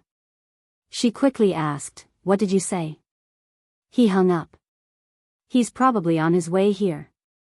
Lee Hanlon asked again, "CEO Yun, what did I say just now?" "There's no problem ahead. Didn't you tell her to be careful on the road?" Yun Tianyu reprimanded. "What if Mommy was in a panic and met with danger on the way here?" Lee Hanlon's face fell with grievance. "I did, but I was afraid that she didn't hear me, so I called back, but no one picked up." Yun Tianyu crossed his arms and nodded solemnly. He calmly listed out rows of formulas in his mind. It was a 30-kilometer journey from the apartment to the public hospital. The subway was at the entrance and the bus stop was a few dozen meters away. There was no need to transfer. The last train was at 9 p.m. She couldn't make it. The bus was too slow, so Mommy must have chosen to take a taxi. It would take about 45 minutes. Chapter 251. Lee Hanlon's eyes twitched. This child, he was so scheming. He was exasperated. Earlier, he had received a call from Little Munchkin and heard Little Munchkin's painful cries for help. He immediately put down everything he was doing and rushed over. When he opened the door, he saw Little Munchkin lying on the ground. He immediately rushed over and carried him up. Seeing that Little Munchkin had fainted, he didn't know what was going on. He pinched Little Munchkin's philtrum and was about to give him mouth-to-mouth resuscitation when Little Munchkin opened his eyes. As soon as he woke up, he slapped his face to the side. Disgusting. Just as Lee Hanlon was feeling extremely wronged, he saw the little boy leaning weakly in his arms. His breathing was rapid and his face was flushed red. He quickly asked what was going on. He immediately pointed to the medicine box on the cabinet and said, Bring it over." Lee Hanlon immediately brought the medicine box over. The little boy struggled to find the medicine bottle and took a pill. However, his symptoms did not improve. He hurriedly sent him to the public hospital. After emergency treatment, his condition was finally alleviated. However, his following request left him dumbfounded. "Later, if my mommy calls you, please make my condition sound more serious." Lee Hanlon's eyes widened when he heard this. "President Yun, don't you love your mommy the most? Aren't you afraid that she will be worried? Shouldn't she be worried about me?" Yu retorted unhappily. He was speechless. Lee Hanlon pondered for a long time. It seemed that his words made sense. She left me alone at home for a day and a night. Shouldn't she blame herself and reflect on herself? Yes, so, just once will be enough. Let her love me more. As Yu spoke, he lowered his head and gripped the corner of the blanket tightly. His furrowed brows made his back view look helpless. Only when one has lost something will they know how to cherish it. However, once you lose it, you can never get it back. That was how the phone call came to be. He had always doted on his mommy, no matter how big or small the matter was. As long as she could take care of herself, he would never ask too much of this stupid mommy. He only asked her to take care of herself so that he would be at ease. However, he realized that sometimes, he would rather be a little more vulnerable and rely on her a little more. Only then would mommy's thoughts be more focused on him. "Oh," Yu nodded and frowned. "I don't think it's serious enough." "What's not good?" "You shouldn't say that." He was silent for a moment, his eyes cold. Suddenly, he said, "You should say that I almost died." Yun Tianyo's sinister smile sent a chill down Lee Hanlon's spine. This child was truly unfathomable. Was he really only 6 years old? However, his words were not an exaggeration. If he had not arrived in time, Yun Tianyo's condition would have worsened, and it would have been very dangerous. Lee Hanlon understood that the reason why he had asked him to say this was just a means. A child's world was extremely simple. They did not know how to beat around the bush or how to use tricks. Although Yun Tianyu was considered outstanding among the children, his outstanding EQ and IQ were unattainable by the other children. However, deep down, he was also incomparably simple. He only knew that if he appeared a little more vulnerable and pitiful, his mommy would show more love and care for him. Yun Tianyu slowly lay down and said in a low voice, I can't lose to that man. I must get Mommy's heart back. Chapter 252. The car stopped at the entrance of the hospital. Yun Shishir hurriedly alighted from the car and jogged toward the inpatient department. Muyaja parked the car and quickly chased after her. When she entered the inpatient department, she quickly took out her phone to call Lee Hanlon, only to realize that her phone was out of battery. Yun Shishir bit her lower lip in frustration. She had been careless and did not bring the note with the number with her. She did not even know which floor and ward Yu was in, so she could only bite the bullet and walk toward the nurse's desk. She was halfway there when someone called out to her from behind. Yun Shishir. You're here? Yun Shishir turned around in surprise and saw Li Qin, who was standing behind her, looking at her in surprise. Her face stiffened and she was a little surprised. Why was she here? Yun Shishir asked curiously, why are you here?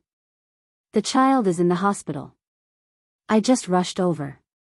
Have you heard about this, too? For some reason, Li Qin's tone toward her was very polite. She was no longer as sarcastic as before. With a smile on her face, her tone was very gentle. Li Qin was not like this in the past. Whenever she saw her, she would look mean and speak with a sharp tone. She could not get used to the stark contrast now. The child was injured? Yu? Could it be that Principal Li contacted her father and the rest to inform them to pay the hospital fees? That should be it. When Yun Tianyo's illness flared up, the principal did not contact her when he sent the child to the hospital. He should have contacted Yun Yeqing immediately. She remembered that, just in case, she had filled in Yun Yeqing's emergency contact number in the school's contact book. Principal Li was not related to her family in any way. When the child was injured, he rushed to the hospital immediately. They were already very grateful. How could they expect him to pay the hospital fees for free? Principal Li must have contacted Yun Yeqing. When he learned that something had happened to Yu, he rushed over and paid the hospital fees for the child. However, Li Qin's attitude made her feel strange. In the past, she had always been annoyed with Yun Tianyu. Why now, did you also just rush over? Yun Shishir asked. Yes, your dad is here too, but he just went to pay the bill. She didn't have much money on her, but she needed money to treat her child's illness. She could only save whatever money she had on her. If it's not enough, we'll think of another way. As Li Qin spoke, her face was filled with sorrow. She and Yun Yeqing had taken out all the savings they had in the bank, but even then, they only had 10,000 yuan in their bank account. Although someone had already paid for Yun Na's medical bills, the doctor said that the money was not enough for further treatment. He wanted them to pay another 20,000 yuan. But where did he get so much money? When Yun Yeqing found out that she had forced Yun Shishir to be a surrogate, he flew into a rage and threatened to divorce her. Divorce? How could this be? What would she do if they got divorced? Where's Yun Na? At this critical juncture, Li Qin was terrified. Divorce? How could this be? In her heart, she knew that her husband was down and out. He was a pauper with no money and could not give her a luxurious life. However, if he were to divorce her now, what should she do? She was used to living the life of a rich lady. She did not have to worry about food and clothing and did not have to do household chores. Even when the Yun family was in dire straits, she rarely did any housework. Most of it was done by Yun Shishir and Yun Yeqing. Chapter 253. Even if they were to get a divorce, it could not be now. Now that Yun Na was in such a predicament, she was still counting on Yun Yeqing to find a way to raise money for her to undergo plastic surgery. It would not be too late to kick him out then, but it could not be now. Besides, she was still counting on Yun Shishir to bear some of the medical bills for them. Hence, when she saw her, her face was full of flattery. Li Qin also thought that Yun Shishir had rushed over to visit after hearing about this matter from Yun Tianyu. She only hoped that the latter would be magnanimous and pay for Yun Na's plastic surgery fees. Yun Shishir, on the other hand, clearly misunderstood. She thought that Li Qin had rushed over to visit Yu out of goodwill and paid for his hospitalization fees. She could not help but sigh inwardly. Sigh. This child is so pitiful. Her voice is hoarse from crying. My heart aches to see her like this. The doctor asked for 20,000 yuan, but your father and I only managed to scrape together less than 10,000 yuan after half a day of hard work. This is a time of worry. Don't worry, I brought the money. Which ward is he in? Yun Shishir asked anxiously when she thought of Yu. You brought the money? That's great. Li Qin immediately pulled her hand and led her into the elevator. When the elevator reached the 8th floor, Li Qin hurriedly led her to ward 5020. Yun Shishir was also anxious, but when she walked into the ward and saw the person lying on the bed with a bandage on her face, her expression froze. It was just that, at this moment, the person was half awake and half asleep. Lying on the bed, there was no reaction. What's going on? She asked immediately. She thought that Li Qin had rushed over because she knew that Yu was sick. Sigh. I don't know what's going on, either. It would have been better if she did not mention it, but the moment she asked, Li Qin immediately burst into tears. I received a call early this morning saying that something happened to Nana. Your father and I rushed to the hospital and saw her like this. Your father's heart ached so much that he cried behind my back. Yun Shishir's expression became more and more unsightly. She looked at Yun Na on the hospital bed with a complicated expression. Li Qin was still crying at the side and said, the doctor said that this child's face was cut several times and had to be stitched up with dozens of stitches. It seemed like it was cut by a blade. Some of the wounds were shallow, while others were very deep. There were several slashes. Wasn't this a deliberate attempt to harm others? The doctor said that the child's face was ruined. However, if they could gather enough money, they could go to a beauty clinic for plastic surgery. Perhaps they could recover their looks. Shishir, can you think of something? Yun Shishir was stunned, but her heart turned cold. She thought that Li Qin had some kind intentions. Yes. When she was young, she had a high fever and was hospitalized with pneumonia, but Li Qin had never once visited her. How much would she care about Yu when he was sick? Think of something. It's like this. Li Qin pulled her to the side. Her face was polite, and her tone was rare and gentle. Nana's face is disfigured, but the doctor said that if we could gather $500,000, we could get plastic surgery to recover her looks. You know that Nana has always been very vain. When she woke up and found out that she was disfigured, she tried to kill herself. Your father's heart ached and he blamed himself. Can you think of a way to gather $500,000? 500,000? Where do I get $500,000? Yun Shishir interrupted her. Her face turned even colder. Chapter 254. It was no wonder that Li Qin no longer mocked and ridiculed her when she saw her. It turned out that she was hoping that she would raise money for her daughter's plastic surgery. Even though she didn't know what had happened to Yun Na that caused her face to be slashed dozens of times for no reason, didn't she go straight home after leaving the cocktail party yesterday? But so what? Whether or not she was disfigured, whether or not she could be saved, to put it bluntly, even if she died, it had nothing to do with her. Li Qin usually called her a little b****, but once she realized that she still had some value, she would stick to her. Was she trying to squeeze every last bit of value out of her? She wouldn't be foolish again.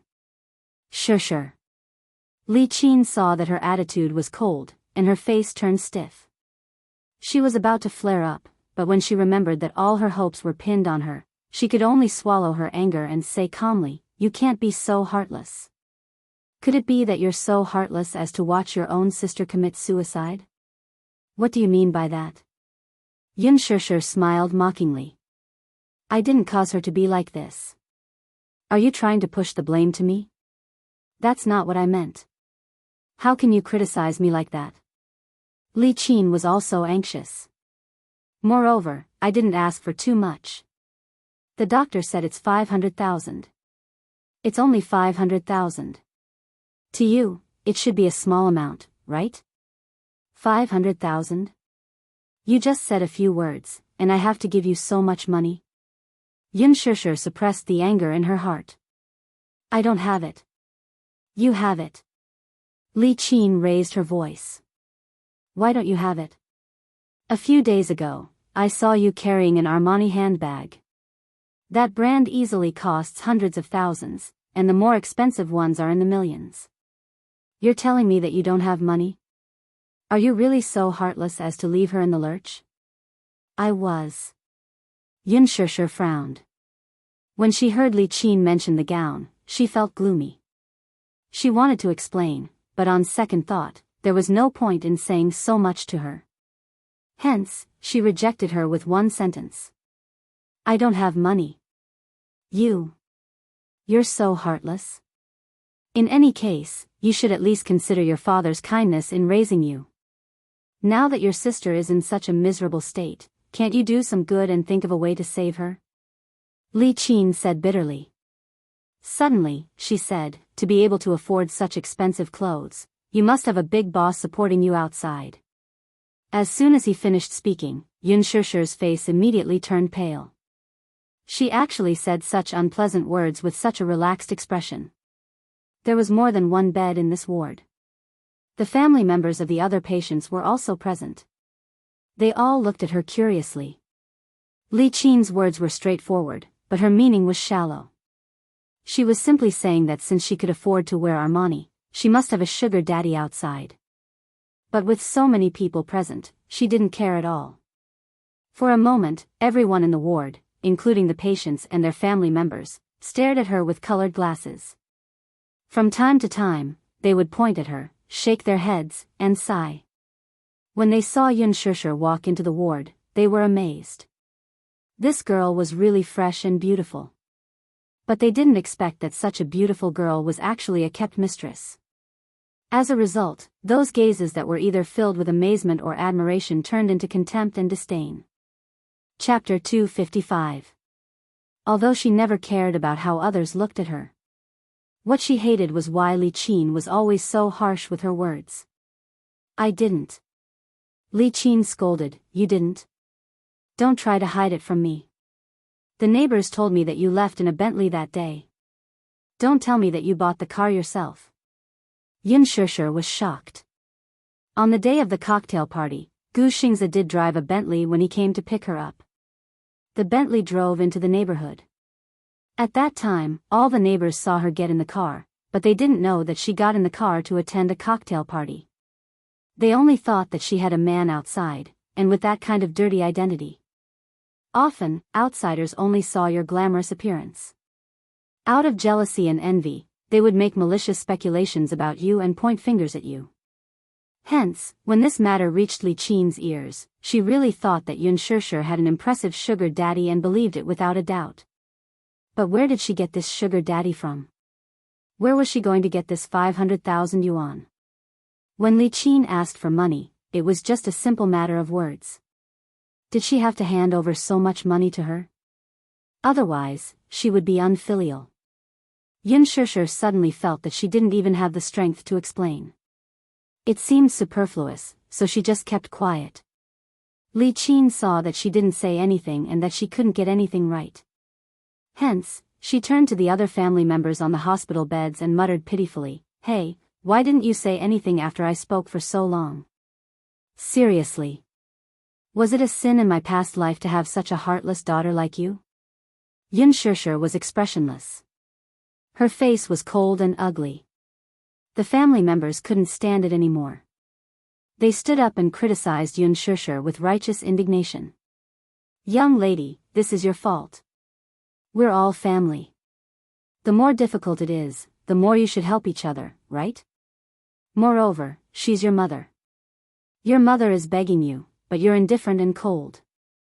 I've never seen someone as unfilial as you. That's right, the one lying on the bed isn't just anyone, it's your sister. How can you be so heartless? At the side, several patients lying on the hospital beds also complained. If I had such a daughter, I would rather throw her away when she was born than raise her. When she grows up, won't she still cause trouble for me? Yun Shishir's shoulders trembled.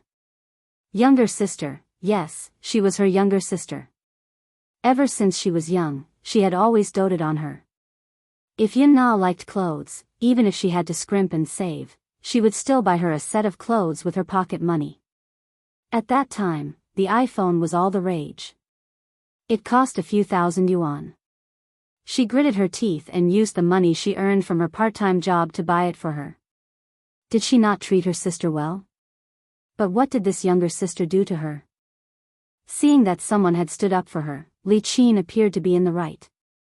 However, she looked aggrieved and helpless. Aya, you guys don't know. She's not my biological daughter. My husband and I adopted her. She's been estranged from me since she was young. Adopted? When everyone heard this, they were shocked. Then, everyone was furious. What an ingrate. I was wondering, how can a biological daughter be so heartless? So, she's adopted? This is too much. You don't know how to be grateful at all. If your mother didn't adopt you, would you have the happy life you have today? Why don't you think about whose blessing it was that you were able to grow up to this age? Yun Shishir finally understood what it felt like to be unable to explain herself. At that moment, she was worried about Yu Yu. She was anxious and turned to leave. Seeing that she was about to leave, Li Qin immediately walked up to her and grabbed her arm. Yun Shishir was annoyed and pushed her away. Li Qin fell to the ground, opened her throat, and started to cry. You're hitting me. I was just pulling your hand, stop pretending. Yun Shishir said angrily. Yu Yu is in critical condition now. I don't have the time to care about your nonsense. After saying that, she turned to leave. However, she was blocked by a group of nosy family members at the door. Where do you think you're going?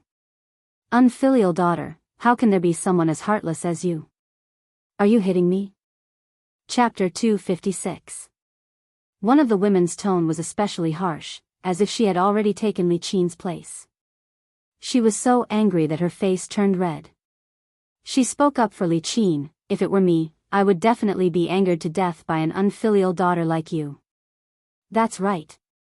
Everyone says that daughters are considerate and are their mother's little jacket, but this is the first time I've seen someone as heartless as you.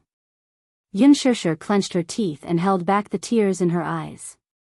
Suddenly, she raised her head and asked, Are you done? Her voice was not loud, but it was full of confidence with a hint of bone-chilling coldness. For a moment, the ward fell silent. Everyone stared at her, either angry or surprised. They did not understand and only thought that she was hopeless. However, they saw her take a deep breath and say to everyone, What right do you have to criticize me? Ah. Little girl, you're quite fierce, aren't you? Yun Shishir did not back down and said, Did I scold you or glare at you? You've been speculating about me from the beginning, haven't you? Everyone was speechless and fell silent. Yun Shishir said again, Do you know me? Do you know how I've been living for the past 20 years? Do you know what I've been through? Do you know what I've been through? You don't know anything, but you act like you do. This is our family matter. Who are you to butt in? We didn't say anything. We just think that a girl who's so young doesn't learn good things at such a young age and hooks up with rich businessmen outside. That's right. Shameless, breaking into other people's families and not learning good things. People like you are the scum of society. Li Qin said, Don't say any more. I've lost all my face. Sigh, adopted children are not as close as biological children. There's nothing we can do about it. It's one thing to be filial, but it's another thing to be immoral. She's such a young girl. Why did she have to learn to be a mistress? Yun Shishir stood alone in the whirlpool of public opinion. Among the crowd, her back view looked a little lonely. However, just as everyone was condemning her, a man's elegant voice interrupted them. Mistress? Everyone turned their heads and saw a slender, mature man leaning against the door with a cold expression. His face was as handsome as a god, but there was a faint displeasure written on it. When Yun Shishir saw him, she couldn't help but feel embarrassed. She lowered her head and looked embarrassed. Yun Na also opened her eyes. In fact, she had been awake for a long time.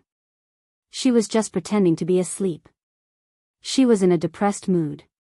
The wound on her face was inflamed, swollen and painful. Now that Yun Shishir was unwilling to take out money to treat her face, she became even more angry.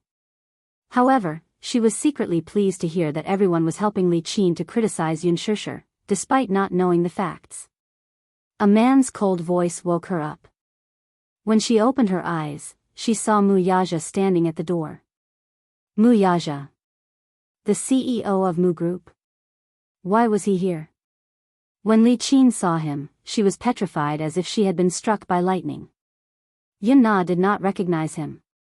She had sharp eyes. She did not know who this man in front of her was, but she noticed that this man's facial features were similar to Yun Tinyo's. Although they were similar, it was more than that. That pair of eyes, that high nose bridge, and that good-looking thin lips were exactly the same. Chapter 257. Could he really be the child's biological father? Li Qin was stunned. She scrutinized the handsome man in front of her. Armani's handmade shirt, tailored slim-fit trousers, expensive leather shoes, and an expensive watch on his wrist. Unlike those nouveau riche, this man exuded the aura of a true aristocrat. With one look, one could tell that he was from a prestigious family and was either rich or respectable. Li Qin was so shocked that her eyeballs were about to pop out. She knew that Yun Tinyo's biological father was a rich man. Such a generous remuneration was not something an ordinary rich man could afford. However, she did not expect this employer to be so handsome. Moreover, he looked very young, about 25 or 26 years old. Could it be that he was not married yet? If that was the case, then she regretted it a little.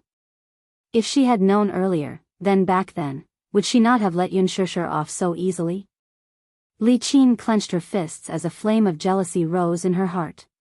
Back then, Yun Yeqing had a pretentious relationship with the deputy director of a private hospital under Dishing Financial Group due to business reasons.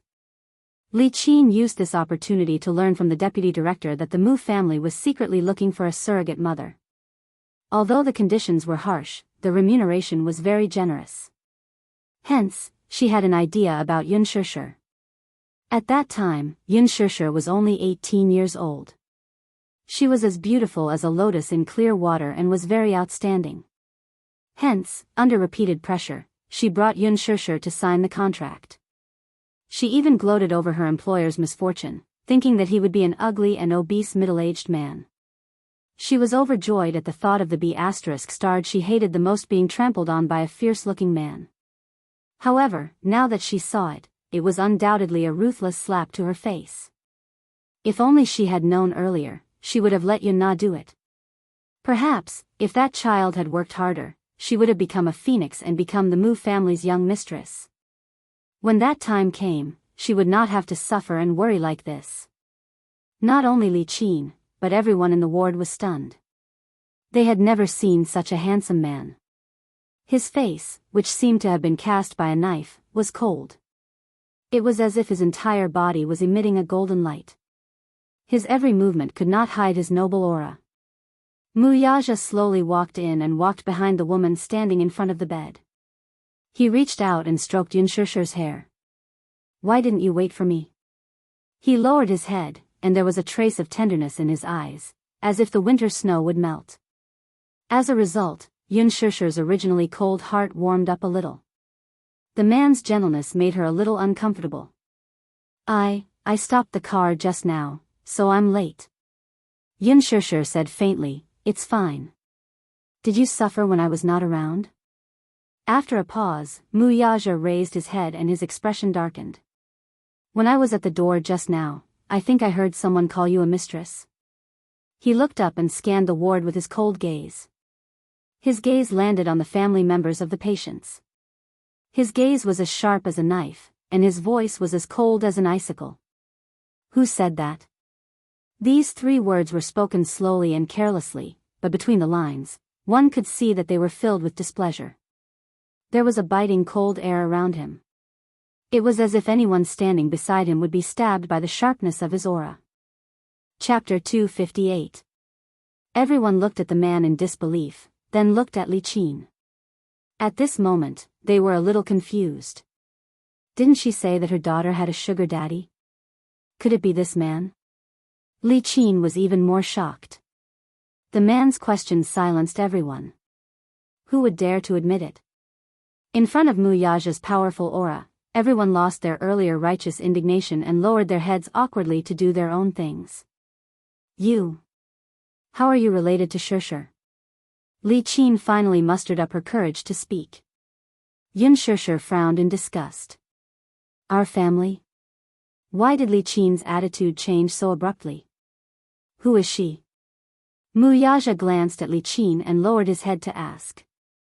Yun Shishir obviously did not want to bother with Li Qin's unreasonable tantrum. When the man asked, she only replied, adoptive mother. Adoptive mother? The woman who forced her to sign the surrogacy agreement 6 years ago? Mu Yaja looked at her coldly. This woman's heart was truly vicious. If it were not for this agreement, what kind of crooked ideas would she have for Yun Shishir? Damn it. Li Qin was frightened by his cold gaze and took a step back. She was trembling. Why was this man's gaze so scary? It was like a knife, as if he wanted to carve a piece of flesh from her face.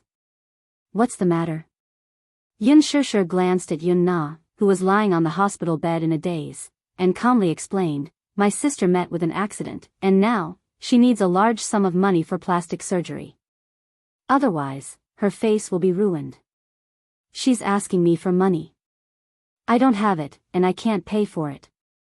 Mu Yaja asked, how much does it cost? Before Yun Shishir could speak, Li Qin immediately said, 1 million. 1 million? Yun Shishir's eyes were tinged with embarrassment. Didn't she just tell her that it was 500,000? Why was it 1 million now? 1 million? Didn't you say 500,000? Why is it 1 million now? Yun Shishir said angrily. Li Qin said awkwardly, Aya, you heard wrong. However, before Yun Shishir could refute, another patient's family member who was originally on Li Qin's side stood up and said, she didn't hear wrong. I also heard you say that it was 500,000 yuan. Now you've changed it to 1 million yuan. Big sis, it's better not to be too greedy. Li Qin said angrily, I don't know which bastard caused my Nana to become like this. Her face is ruined. The doctor said that she needs 1 million yuan to restore her face. As Yun Na's elder sister, Shishir naturally had the responsibility to bear some responsibility. We're all family. Now that we're in trouble. Obligation? Yun Shishir clenched her fists. What obligation do I have? Was she a bloodsucker? Was he going to suck her blood to the very last drop? How could he be so greedy? 1 million, I have it. Mu Yaja said calmly behind her. His casual words caused everyone in the ward to widen their eyes in shock. 1 million, he could easily open his mouth. Who was this man? Could it be that he was a billionaire? Li Qin's eyes lit up. She almost blurted out, that's great. My Nana's face can be saved. Who exactly was this man? How could he be so rich? That's right. The remuneration on the contract alone was a few million yuan. After she gave birth to the child, the employer paid another considerable sum. Chapter 259. Li Qin smiled and asked, Shishir, how should I address this gentleman? Why aren't you asking him to sit down? Mu Yaja watched her every move expressionlessly and did not make a move.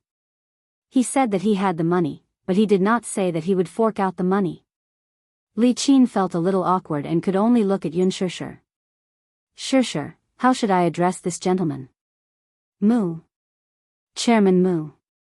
On the hospital bed, Yun Na spoke timidly, looking nervous. Li Qin's eyes widened. Nana, you know him? Yes. Mom, he's the CEO of Dishing Financial Group, Chairman Mu. Li Qin's face turned pale at the mention of this title. Mu Yaja, the CEO of Mu Financial Group? Everyone knew that the Mu family was the wealthiest family in the capital. Oh my god, this man was the CEO of Mu Group. Ah, Shishir, why didn't you tell me about such a big matter? When did you and young Master Mu? Anyone could tell that Li Qin was gnashing her teeth in hatred when she said this, but she still had to maintain a smile. Then, sure, you should pay more attention to your sister's matter. 1 million? That's a lot. I don't have that much. Yun Shusher rejected without hesitation. Suddenly, she added coldly, please get this straight. Even if I had the money, I wouldn't fork it out. Li Qin's face stiffened. She almost lost her temper when she heard her refusal. However, Mu Yaja was present. She could only suppress her anger and turn to him for help. Mr. Mu Yaja, you see, Nana is Shusher's sister. We're in a pinch now. What do you think about this 1 million? Mu Yaja did not even look at her. He lowered his head and asked Yun Shusher, what do you think? He was obviously asking for her opinion. There was no doubt about the doting look on his face. It was obvious that as long as Yun Shusher agreed, this 1 million was just a string of numbers to him. Li Qin looked at Yun Shusher expectantly, only to hear her say indifferently, you think of a way yourself. I can't help you. Why can't you help me? Li Qin was so anxious that her eyes were red. Isn't young Master Mu here? How rich is the Mu group? 1 million is nothing to young Master Mu, isn't it? Even Mu Yaja couldn't help but frown at his undisguised ambition. The other people in the ward sighed, as if they had seen through Li Qin's character. Greed, insatiable greed. Could it be that they had misunderstood the girl? For a moment, everyone felt extremely guilty. Yun Shusher flew into a rage out of humiliation at her words. What was this? Was she forcing her to beg with her? Li Qin cried out in agitation, Shusher, are you really going to leave him to die? Do you want your father to kneel down and beg you?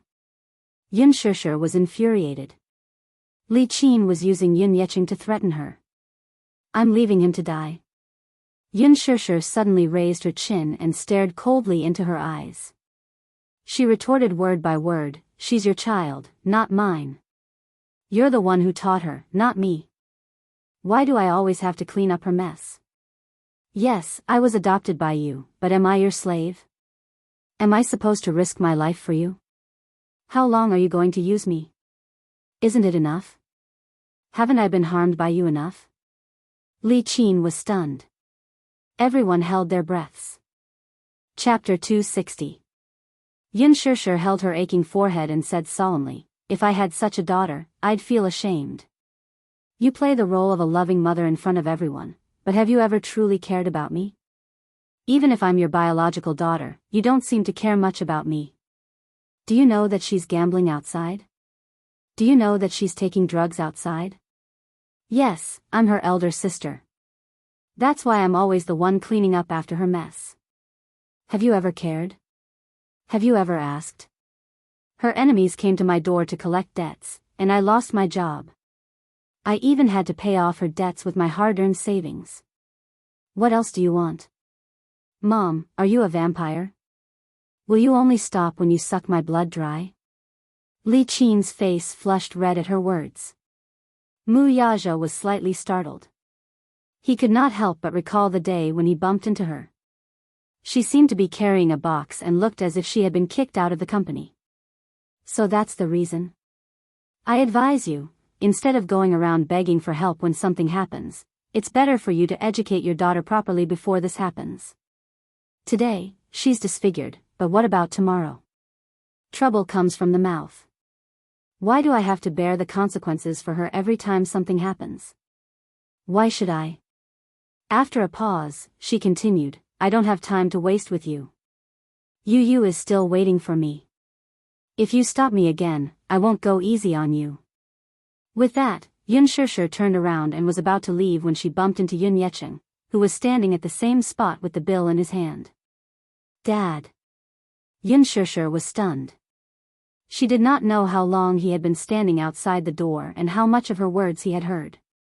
Shusher, is this true? He asked in a daze. She's taking drugs and gambling outside? Did you pay off her debts on her behalf? Yun Na trembled in fear at the sight of Yun Yecheng. D***menet, Yun Shusher. Why did she reveal all these? Isn't she trying to get me killed? Dad, don't ask any more. I don't want to talk about it. I've done a lot for this family, but they don't welcome me. If you don't welcome me, I'll just leave. Yun Shusher lowered her head and brushed past him. I'm sorry. Yu is sick. I'm not in the mood to talk about this. Is Yu sick? Yin Yeching was shocked. Just as he was about to chase after Mu Yaja to clarify the matter, he saw the latter turn around and glare at him coldly. His sharp gaze caused him to stop in his tracks, not daring to step forward. Mr. Yun, I suggest that you clean up your household affairs first. If you don't deal with it, I don't mind intervening. The meaning behind his words was that if he were to make a move, then he would surely not let Li Qin and Yun Na have an easy time. After saying that, Mu Yaja followed behind Yun Shusher and disappeared around the corner of the corridor. Yin Yeching walked into the ward in a daze. The moment he raised his head and saw Li Qin's uneasy face, his face darkened. Hubby, Pa, what she got in return was a slap that turned into anger out of humiliation. Li Qin covered her face, dumbfounded. She did not expect him to slap her. In her momentary daze, he gave her another slap. This time, he used more force, causing her to fall backward and hit the cabinet. Blood flowed from her head. Yin Yeching did not care that there were other people in the ward. His anger made him lose his rationality. You disgrace. Don't you think things are messy enough? Are you a beggar? Are you asking for money from others? Why did I marry a wife like you? You're a disgrace to the Yun family. Yun Na was so frightened that she hid in the corner. Chapter 261. Yin Yeching sat on the stool in a huff. He slammed the bedside table and glared at Yun Na. Let her go. Isn't she shameless? What's the use of caring about her looks when she's already so embarrassed? Not only is she disfigured, she doesn't even want her face and dignity anymore. She can't live like this anymore. He paused for a moment before saying in a pained voice, Li Qin, let's get a divorce. Take our daughter and leave. I can't afford to have a wife like you, nor can I afford to raise a daughter like you. There was an eerie silence in the ward. Everyone was stunned. Yun Na was so frightened that she covered her mouth with tears streaming down her face. Li Qin's face cracked when she heard the word divorce. Yu was lying on the bed reading a newspaper. His hearing had always been sharp. He seemed to have heard hurried footsteps coming from the corridor. He immediately threw the newspaper aside, lay back on the bed, and signaled to Li Hanlin with his eyes. Li Hanlin immediately got the hint. The little lad closed his eyes and pretended to be dead. He got up and walked to the door to open it, only to see Yun Shusher and Mu Yaja walking toward him. CEO. Mu? Li Hanlin's lips twitched. This wasn't how the script was supposed to go. Why was Mu Yaja here? When Yun Shusher saw him, she quickened her pace and walked to the door of the ward. She looked inside anxiously. The ward was a normal one, but under Li Hanlin's arrangement, there were no other patients. In the spacious ward, Yu lay quietly on the bed next to the wall. His little face was as pale as a sheet of white paper. His lips, in particular, were cracked and dry. His mother's heart ached so much that she felt like tearing it apart when she saw it. Yun Shusher asked worriedly, Principal, how are you? How is Yu? Li Hanlin pursed his lips and pretended to be worried and reproachful. Why are you only here now?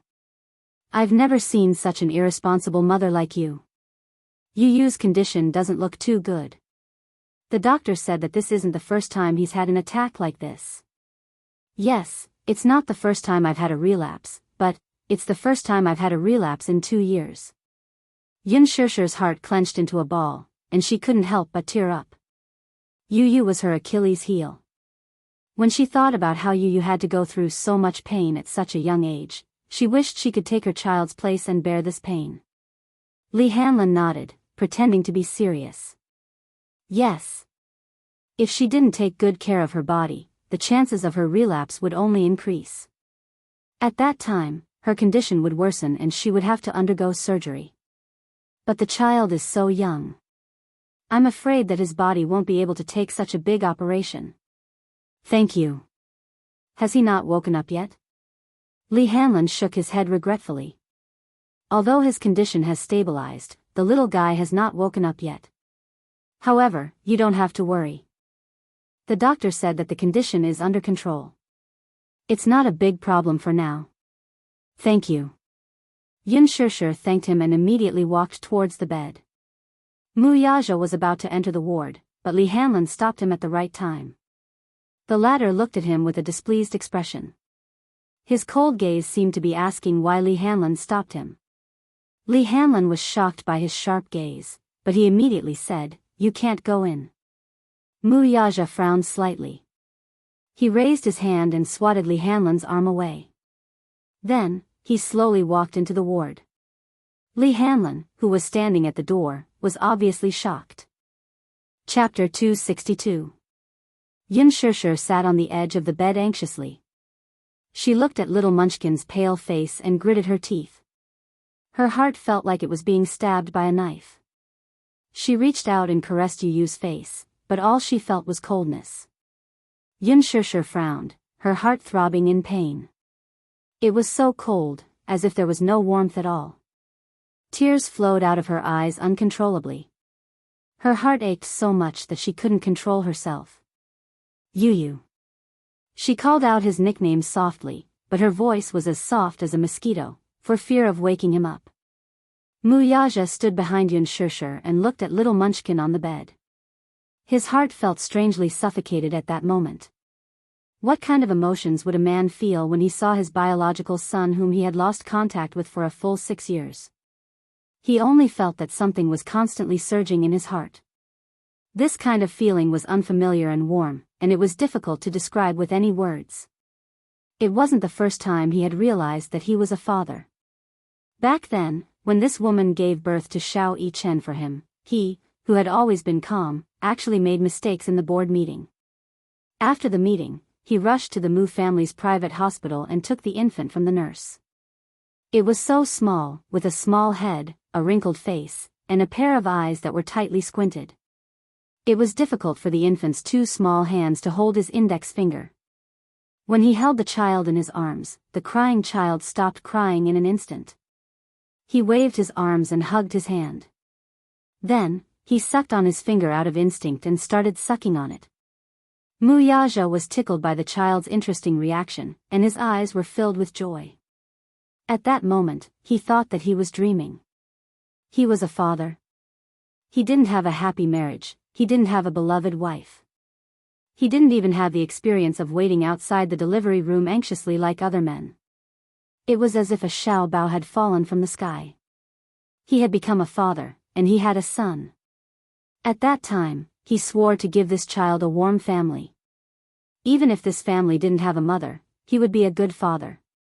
Mu Yaja's concept of a father was still that of his own father. But now that he had become a father, he felt somewhat at a loss, helpless, and complicated. It was his first time holding a child. He stared at Xiao Yichen for a long time, as if trying to find traces of himself on the child's face. But the child was still so young and his face was wrinkled. Only when he was 1 month old could he vaguely see that the child's lips were very similar to his, thin and well-defined. When little Yichen was a year old, even Grandpa Mu happily said that the child resembled him by 70 to 80%. Logically speaking, a son should be more like his mother, while a daughter should be more like her father. However, Xiao Yichen was extremely similar to him. It wouldn't be an exaggeration to say that he was a carbon copy of him. Now, as he stood in the ward and looked at Yu, who was lying on the bed, his heart was filled with complex emotions. Compared to 6 years ago, when he carefully carried a crying little Yichen in his arms, his feelings were even more complicated.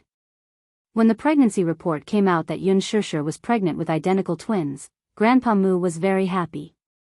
However, the baby was born prematurely in August. He found out that his younger brother was not breathing when he was born and had died prematurely. He didn't even see the child with his own eyes, but he knew that the hospital had already taken care of the child's funeral. He was afraid that Grandpa Mu would be reminded of the past, so he didn't pursue the matter further. Chapter 263. Before he had met this child, especially when this child, whom he had never met before, had asked him to stay away from his mommy through the phone, he had only found it amusing. How capable could a child be? He had coldly warned him not to bully his mommy again, or else he would be irreconcilable with him. At that time, he had only admired this child. He was arrogant, courageous, and had inherited his bloodline of decisiveness. Even his tone was 100% similar to his. However, when he saw this child with his own eyes, his heart ached. This child and Xiao Yichen were twins. He could not help but sigh at the divine and miraculous nature of the Creator. Unlike other twins, this child's facial features and face were exactly the same. If the two of them wore the same clothes and stood next to each other without any expression, he would not even be able to tell who was who. However, upon closer inspection, there were some subtle differences. Xiao Yichen's eyes were more like his. They were deep and ethereal, with long and narrow eyes. His eyelashes were thick like the feathers of a phoenix, and his nose bridge was high and straight. The tip of his nose was upturned, forming an arrogant arc. However, the casual gentleness between his eyebrows reminded him of Yunshusher. His small mouth, the outline of his face, and the color of his lips were like hers. Yu Yu's eyes, on the other hand, were a little more like hers. The black and white were distinct. His jet-black pupils were watery, as if they were hiding a beautiful starry night. They were like pitch-black and translucent agate stones. His nose bridge was high and straight like his, while his lips were pink and tender, moist, and glossy like hers. Xiao Yichen had always been well-developed, and his height had shot up very quickly. Although he was only 6 years old, when he stood next to him, he was as tall as his waist. His delicate face was rosy and healthy, and his cheeks were chubby with a little baby fat. He could not help but want to kiss them. On the other hand, Yu Yu was a little on the skinny side. Yunshusher had always been very attentive when it came to nutrition, but perhaps the child did not absorb it well, for his height could keep up with his growth, but there was not much meat on his body. He was thin and small. Although he was about the same height as little Yichen, at a glance, his wrist was so thin that he could easily hold it with 2 fingers. Yu Yu, Yunshusher called out to him. Yu Yu opened his eyes slightly. Seeing that he was awake, Yunshusher was both surprised and happy. She hugged him and said sympathetically, "Yu Yu, you're awake. Mommy is late." I'm sorry. Yu Yu's delicate little face cringed slightly, and he pouted. His watery eyes were filled with tears of grievance. He rubbed against her arms longingly and grumbled, "Mommy, why are you only here now? Yu Yu has been waiting for you for a long time." Yu Yu thought that Mommy didn't want Yu Yu anymore. Sob. Yu Yu hugged Yunshusher's neck with his little hands and rested his head on her shoulder in satisfaction. He rubbed against her like a kitten, greedily enjoying the warmth in her arms. However, when he suddenly opened his eyes and saw the man standing by the bed, his soft smile froze on his lips. Mu Yaja's footsteps were very light. He stood at the head of the bed for a long time and quietly sized him up without making a sound. However, when Yu Yu opened his eyes and saw the man by the bed, his face turned cold and gloomy with his back facing Yunshusher. Chapter 264. It's him? Why is he here? He had thought that his mommy had come alone. Why did she bring this man along? Yu Yu's expression tensed up. His thin lips formed a stiff line as he felt displeased. This was the first time Yun Tianyu looked at this man up close. The first time he saw his biological father was in a financial magazine. Initially, he thought that the photo had been edited. Otherwise, how could there be such a perfect man in this world? He was handsome, mature, and had an extraordinary temperament. Especially that cold and resolute face. Even though it was a cold photo, people couldn't help but be intimidated by it. The last time he saw him was at a gala. He clearly saw this man's handsome features and tall figure. It turned out that this perfect man existed in reality, too. At this moment, the father and son were facing each other. He looked at the little lad, and the latter sized him up with an appraising gaze. His eyes gradually filled with disbelief. He was an outstanding man. He was also a domineering man. He should be like him, a very possessive man. An extremely powerful aura emanated from his body. Wherever he went, the aura emanating from his body would spread to every corner. This was his biological father. When he was young, he did not have a father. When he saw other children with fathers, he was envious and confused. Why was it that when other children were a family of 3, their left hand holding mommies and right hand holding daddies, his right hand was empty? He often saw other children sitting on their father's shoulders. Every time he saw this scene, he was envious. His father was such a tall figure. It was as if, with him by his side, he had nothing to fear in this world. If there was a man of indomitable spirit in the family, he and mommy would not be looked down upon by others, much less be bullied, right? However, as he grew older, he began to resent his father's image.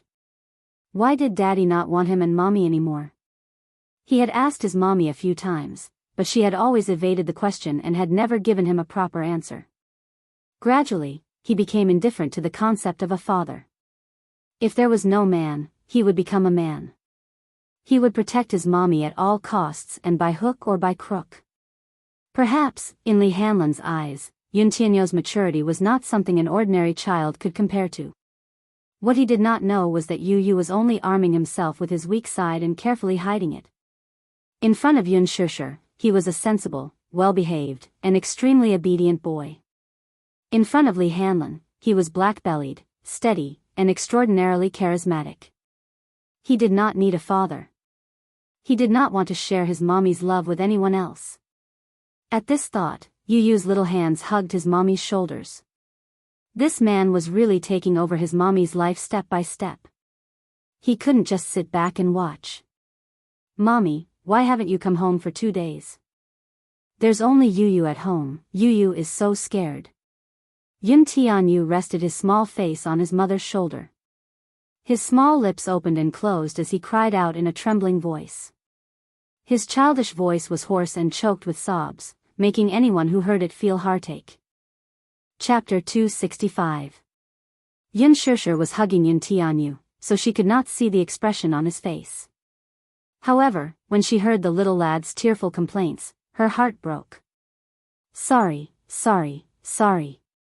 Yu Yu, mommy is wrong.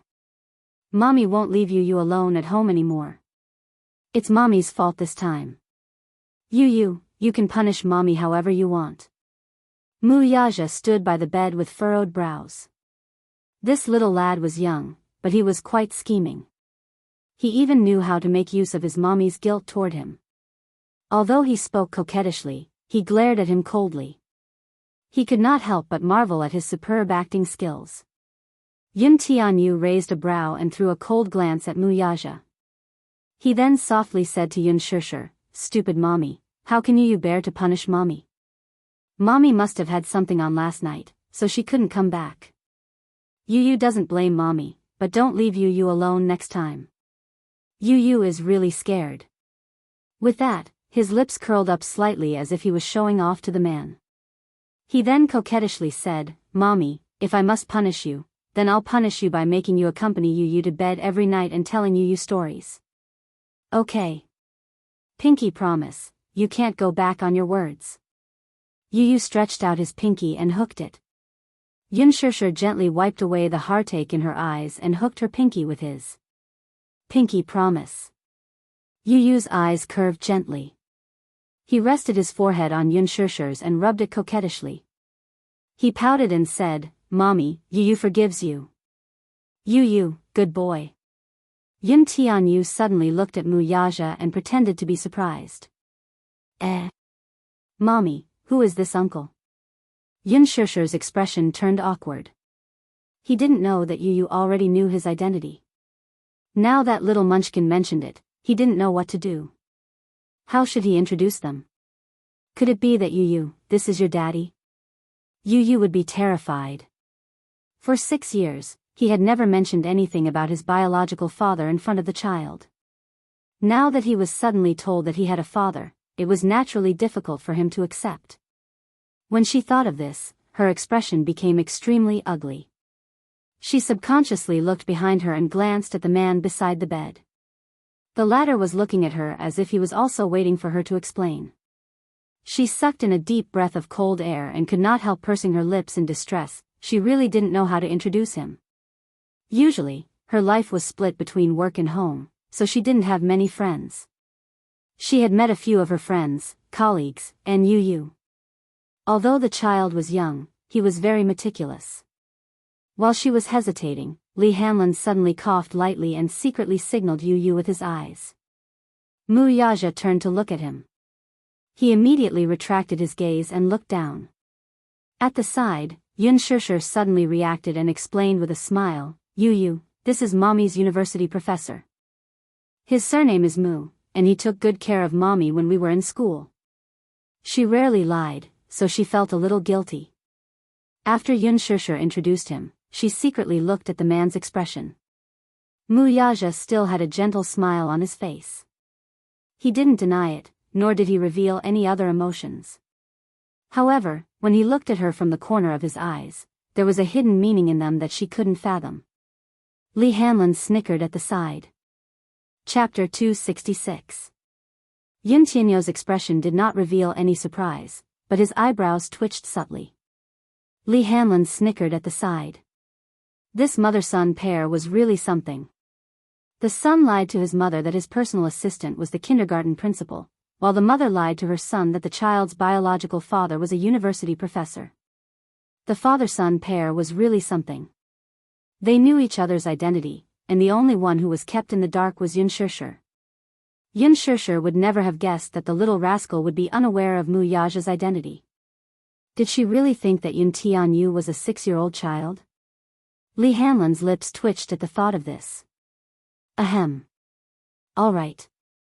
Yun Tianyu was indeed a 6-year-old child. Yun Tianyu chuckled and greeted him gently. So, you're Mommy's university professor. You look really young, though. About 27 or 28.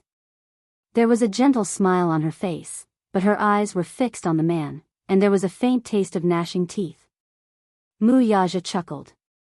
The little lad's eyes were really sharp. He could tell his age at a glance. Thus, he stretched out his slender hand and held the little fellow's little hand. The man's hand was broad and warm, fair and smooth, and his fingers were long and slender. The little lad's hand, however, was slightly cold. Although it was chubby, it was slightly pale. Due to Yun Shishir's presence, Yun Tianyu could not shake off his hand. He could only put on a fake smile, feeling extremely awkward inside. Mu Yaja smiled and held his hand. He said lightly, Little Yu, you can call me Uncle Mu. His voice was mellow and charming. Like aged wine, it was easy to get intoxicated. Yun Shishir was a little surprised. She did not expect this man to go along with her lie. His expression was so natural, as if he were really her university professor. Yun Tianyu smiled unnaturally. Uncle Mu, you must be very busy. Thank you so much for coming to see me so late. Mommy was taken care of by you in university. I must have caused you a lot of trouble, right? Mu Yaja raised his eyes and looked deeply at Yun Shishir. He chuckled and said, No. Your mommy is usually very obedient. For some reason, when he said this, there was a deeper meaning behind it. Yun Shishir turned her face away unnaturally, and the corners of her lips were a little stiff. Just as they were exchanging pleasantries, someone knocked on the door respectfully. Shortly after, a man in a suit led a few of Yun Tianyo's attending doctors in. Yun Shishir was a little surprised. She recognized this man. This man in a suit was the director of this hospital, Meng Qingyang. But why was he here? While he was in doubt, he saw Meng Qingyang walk to Mu Yaja's side with a respectful and warm smile.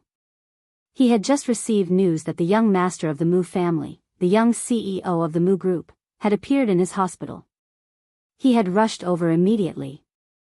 Although he did not know why he was suddenly here, this was a big deal.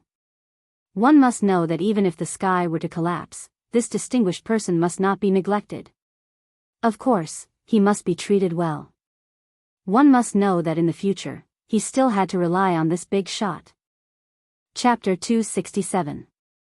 Meng Qingyang was dumbfounded by his words. Student? Father? Meng Qingyang glanced at Yun Shishir, who was standing at the side with a stupefied expression.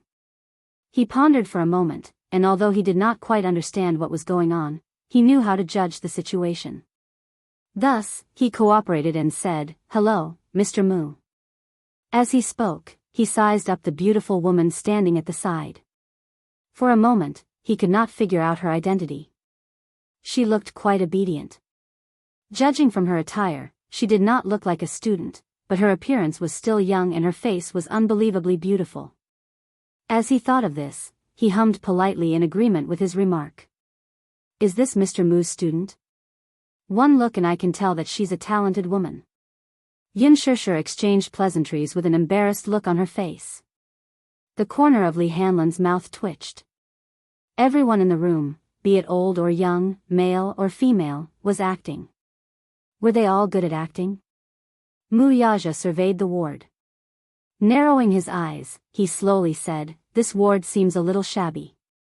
It's not suitable for the patient to recuperate." As soon as his cold voice fell, Meng Qingyang broke out in a cold sweat. He smiled apologetically and nodded his head repeatedly. He then turned to reprimand the attending doctor. Indeed, this ward was too shabby, but it could not be helped. Li Hanlan originally wanted to arrange a VIP ward for Yun Tianyu, but the latter was worried that his mother would be suspicious, so he arranged for the most ordinary ward. Thus, Li Hanlan paid for the ordinary ward. Meng Qingyang broke out in a cold sweat, and so did the attending doctor beside him. Before this, how could he have expected that the patient in this ward would be related to such a big shot? If he had known earlier, not to mention the ICU ward, even the only VIP ward in the inpatient department would be vacated for him.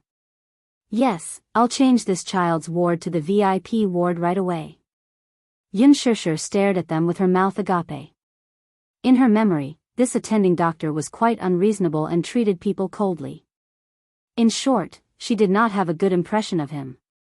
However, when they saw the hospital director and several attending doctors beside him, who were usually serious in speech and manner, bowing in front of Mu Yaja, they could not help but secretly click their tongues. After exchanging some pleasantries, Meng Qingyang walked out of the ward. Meng Qingyang's eyebrows relaxed and his face relaxed. He secretly heaved a sigh of relief. After walking a little further, he turned around and asked Zhao Rui behind him, "Zhao Rui, let me ask you, who is the patient in that ward?" Background? Zhao Rui was confused. Nothing special. He's just an ordinary patient. Take special care of him in the future. Vacate that intensive care unit and let him stay there. Send me the best specialist and nutritionist. There can't be the slightest bit of negligence. Then, he instructed meticulously, if the patient has any requests, as long as they are not too demanding, try your best to satisfy them. Why? Zhao Rui was puzzled. Meng Qingyang asked, "Do you know who the man sitting by the bed in the ward is?" Zhao Rui shook his head in confusion. Heh. Anyway, he has a big background. Not to mention you, even I have to look at his face for a living. Chapter 268. Just thinking about it scared him. Anyway, Meng Qingyang left with a peace of mind after giving him detailed instructions. Zhao Rui did not know the inside story, but as a doctor, his duty was to take care of people's problems. This was his job, so he would not neglect it. After sitting in the ward for a while, Yu suddenly looked up at Yun Shishir and said coquettishly, "Mommy, Yu is hungry." "It's empty." "Is it growling?" As he spoke, he pouted and silently flattened his little belly. His pair of innocent eyes blinked at her, looking very aggrieved. Yun Shishir immediately asked gently, "Yu, what do you want to eat?" "Mommy will go to the supermarket to buy it for you." There were many 24-hour convenience stores and cake shops near the hospital. It was very convenient to cross the road. But it's so late. Yu is really worried. Suddenly, his eyes lit up. He clasped his hands together and said softly to Li Hanlan, Principal, why don't you accompany my mommy? Li Hanlin immediately understood and nodded. Yun Shishir was a little embarrassed and declined, no, thank you. Yu, it's so late now. Why don't you let the principal go home early? It's okay. The principal has always been very kind. Mommy, you're so weak. What if a bad uncle kidnaps you in the middle of the night? Principal Li is very powerful. He can protect you. Yeah, it's not too late anyway. I'll accompany you to buy things, send you upstairs, and go home. Don't worry about it. I like Yu very much. I already treat him as my own son. As soon as Li Hanlin finished speaking, he suddenly felt the sharp gaze of the man beside him, which was as sharp as a knife, on his face. Mu Yaja looked up and fixed his cold eyes on him. There was a hint of displeasure in his expression. It was as if he was questioning his words. Treat him as your own son? If looks could kill, he would have been cut into pieces. Li Hanlin took out a handkerchief and wiped off the cold sweat on his forehead. This father and son were so alike. The little one's aura was already intimidating enough. The bigger one's legs would turn to jelly with just one look. At that moment, the atmosphere in the ward was a little strange. Mu Yaja, Little Munchkin, and Li Hanlin exchanged glances. Yun Shishir did not notice anything unusual about the three of them. She only thanked Li Hanlin gratefully. Thank you, Principal. I still don't know how to thank you for this matter. It's so late, let me treat you to a cup of coffee. The two of them were about to leave, but before they could step out of the ward, she felt a tug on her arm and was pulled back. Mu Yaja had one hand in his belt. He leaned over slightly and whispered in her ear, come back soon, okay? I don't like you being with other men, Mu Yaja breathed into her ear with a devilish smile, but there was a hint of warning in his eyes. Yun Shishir's face turned red from his domineering and ambiguous words. She glared at him with her clear eyes, wanting to say something. Who are you to control me? Isn't it my freedom to be with whoever I want? Little mouth, you're quite fierce, huh? Mu Yaja was displeased. He gently bit her lip, not caring that they were in front of Li Hanlin. Li Hanlin stood at the side, not knowing where to look. Chapter 269. Fooling around? How is this fooling around? Yun Shishir lowered her voice. Don't be naughty in front of the child. Mu Yaja's lips curled into a devilish smile, but he did not heed her advice. As if deliberately going against her, he kissed her on the lips again.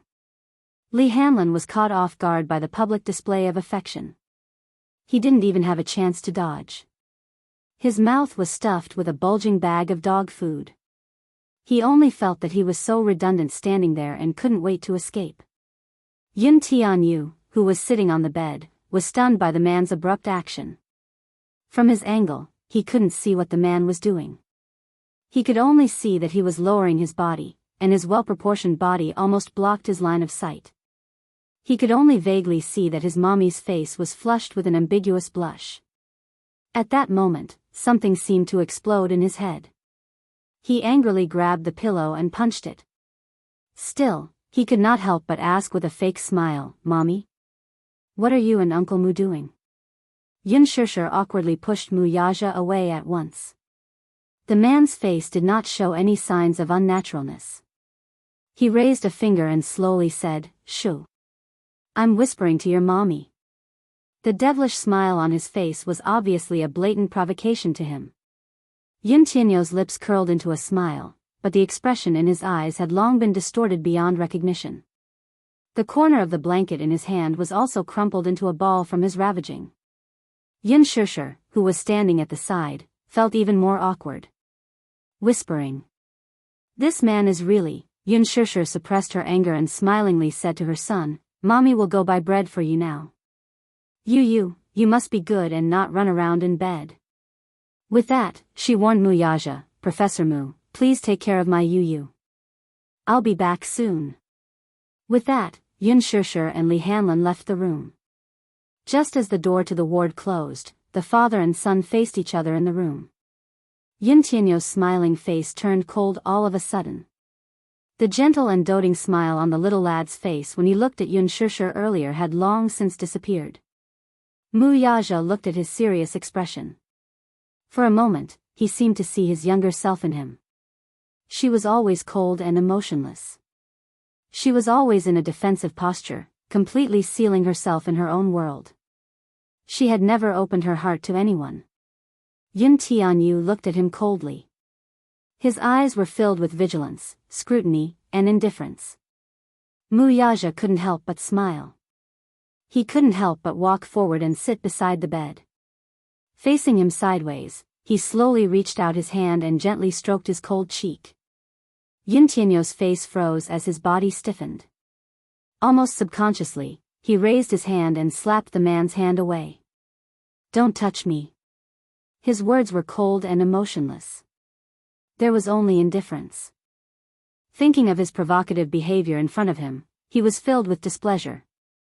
Mu Yaja raised a brow in surprise. This little bun seemed to be full of hostility toward him. When Yun Shishir was around, he could still put on a smile to deal with him. When Yun Shishir was not around, the little bun could not even be bothered to put on a pretense in front of him. He suddenly felt that this little bun had inherited some aspects from his mommy. Chapter 270. He raised his eyes and stared coldly at Mu Yaja. Expressionlessly, he flipped the blanket aside and got off the bed. He slowly walked to the window, leaned against the wall, and crossed his arms. "Why are you here? Shouldn't you be at home accompanying your fiancé at this time? You're always pestering my mommy, it's so annoying." The moment he opened his mouth, the first word was full of thorns. It pierced through him so coldly that it was painful. Mu Yaja was not at all surprised by his indifferent and cold tone. This child was too sensitive. He carefully hid his most vulnerable side. Mu Yaja saw him leaning against the wall as if the huge wall was his only support at this moment. "Are you very pleased with yourself?" Mu Yaja looked at him with a raised brow. The little lad pursed his lips tightly. At this moment, he was like a little beast that had lost control and no sense of security. He hugged his arms tightly and suppressed all his anger and uneasiness. He repeated his words again. "Are you very pleased with yourself for bullying my mommy in front of me?" "Mu Yaja?" He called him by his name. Mu Yaja was not angry at all. He only curled his lips and slowly said, "According to seniority, you should call me Daddy." "Daddy?" Yun Tianyu's good-looking brow arched. "On what basis?" Mu Yaja said, "On the basis that my blood flows in your veins." "Is this answer enough?" The father and son, one big and one small, formed two extremes that were like fire and water. Yun Tianyu's eyes turned cold. "Is it enough?" "Not enough." He suddenly raised his arrogant chin and stared straight at the man's handsome face. His tender voice revealed a firmness that could not be ignored. "Do you think that just because we are related by blood, I should call you Daddy? I'm 6 this year. 6 years old. Have we met in the past 6 years? Have you ever fulfilled your responsibility as a father? Now, you suddenly appear out of nowhere and want me to acknowledge you as my daddy?" As he spoke, his frail body began to tremble.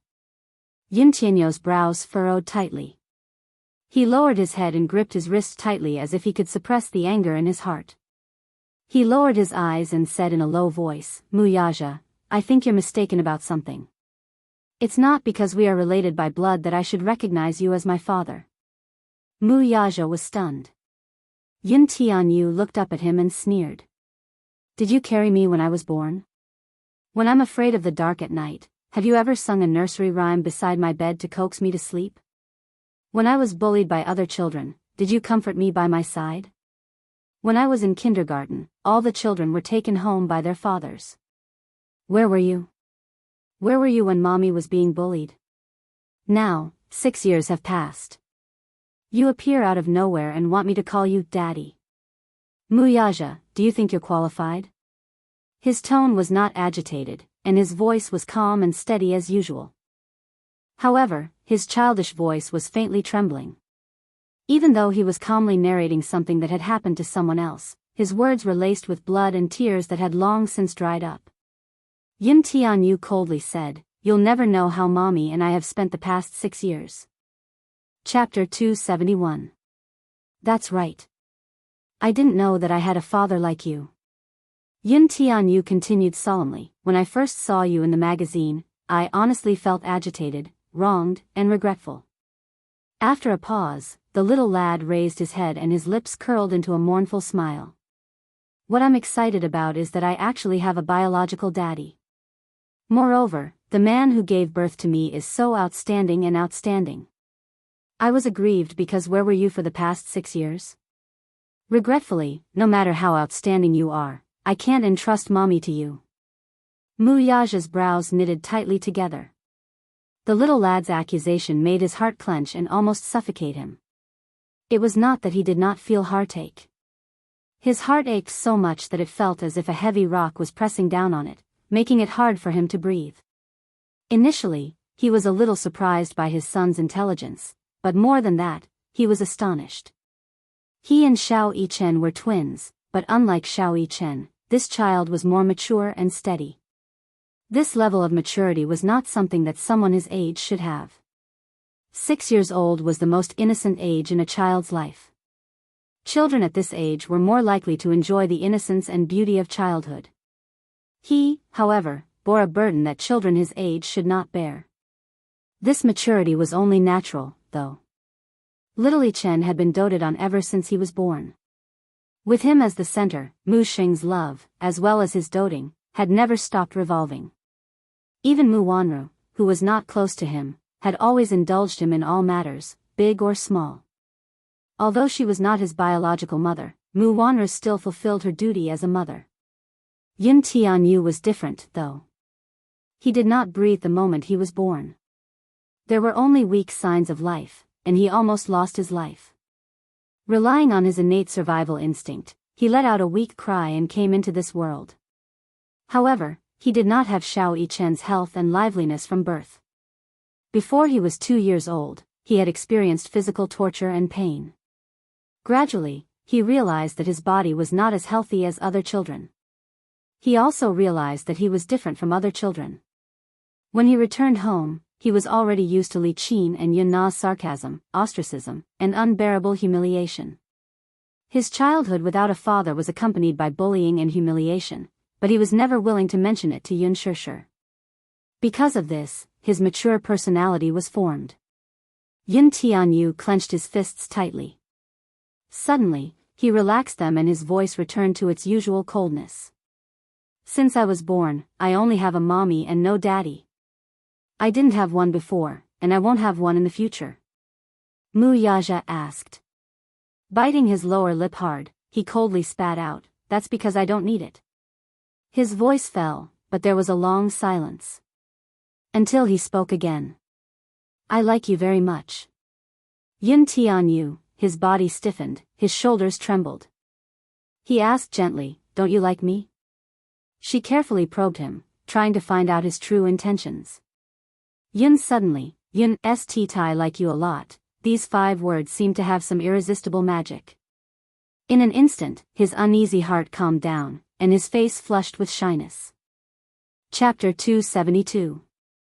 I don't need you to like me. It's enough that Mommy likes me. This child was actually a little arrogant. "I've told you before that you're not allowed to provoke my mommy." "Mu Yaja, do you think I can't do anything to you?" Mu Yaja did not make a sound. Looking at his reddened face, which was full of awkwardness and hostility, he curled his lips. The ward was silent for a moment. After a long silence, Mu Yaja stood up abruptly. His tall figure instantly made the entire ward seem small and narrow. The man's aura was so strong that Yu had no choice but to puff out his chest.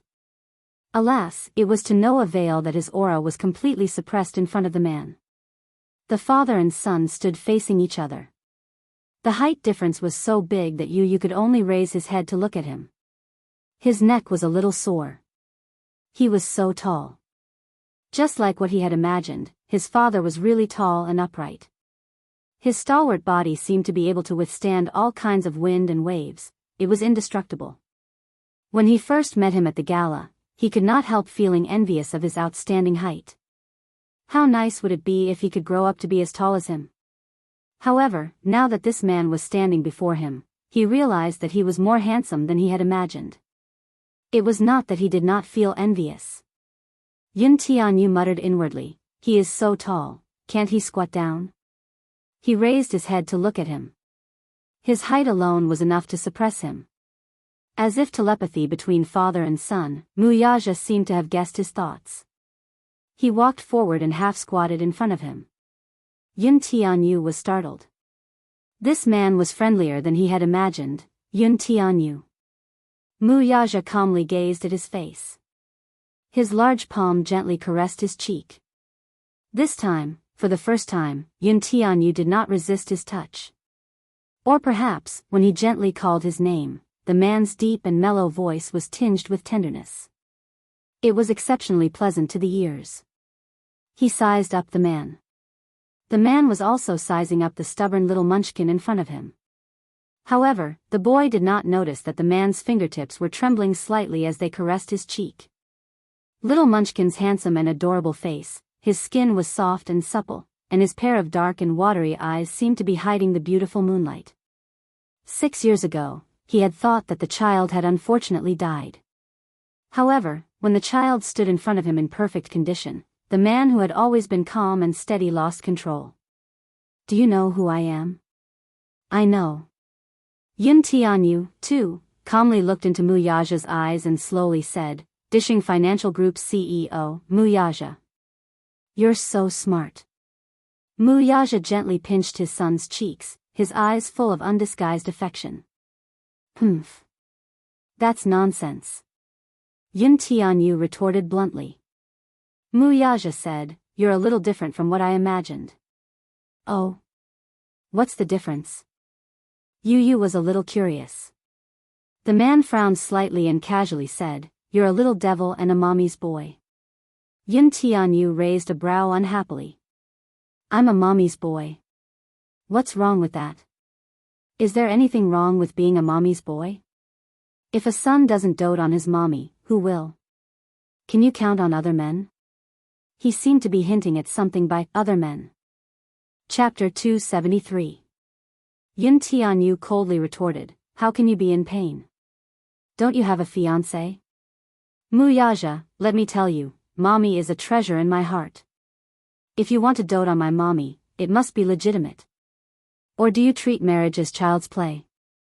I don't know what mommy is thinking.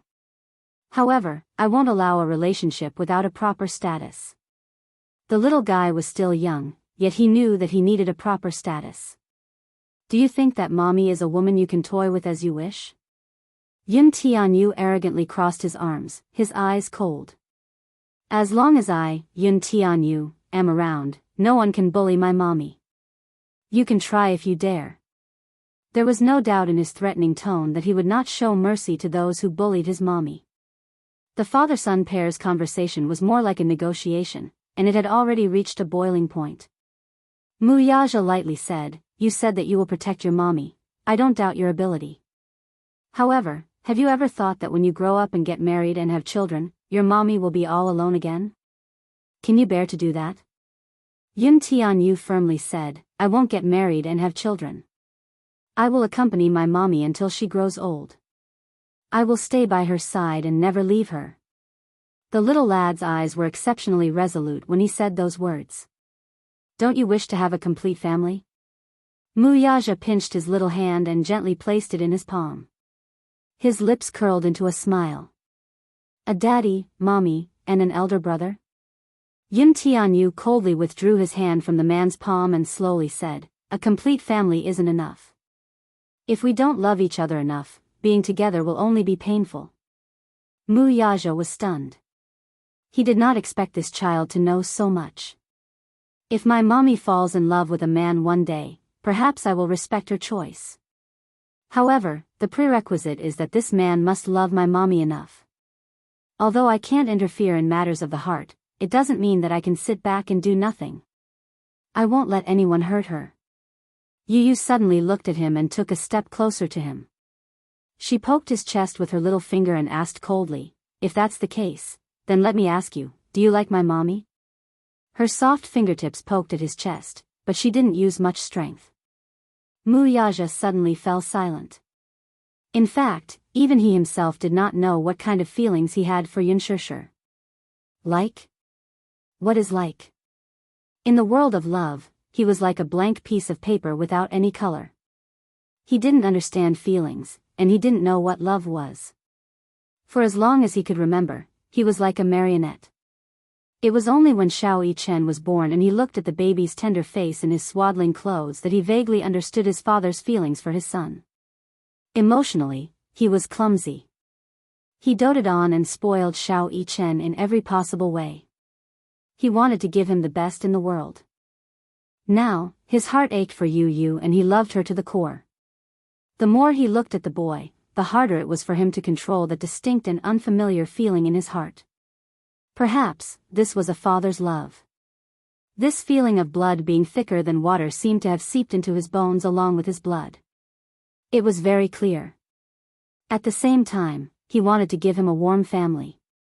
In this family, there was a father, a mother, and an elder brother. He wanted to make up for the 6 years that this child had been missing. However, when this child poked his heart and questioned him, he was a little lost. Chapter 274. Did he like her?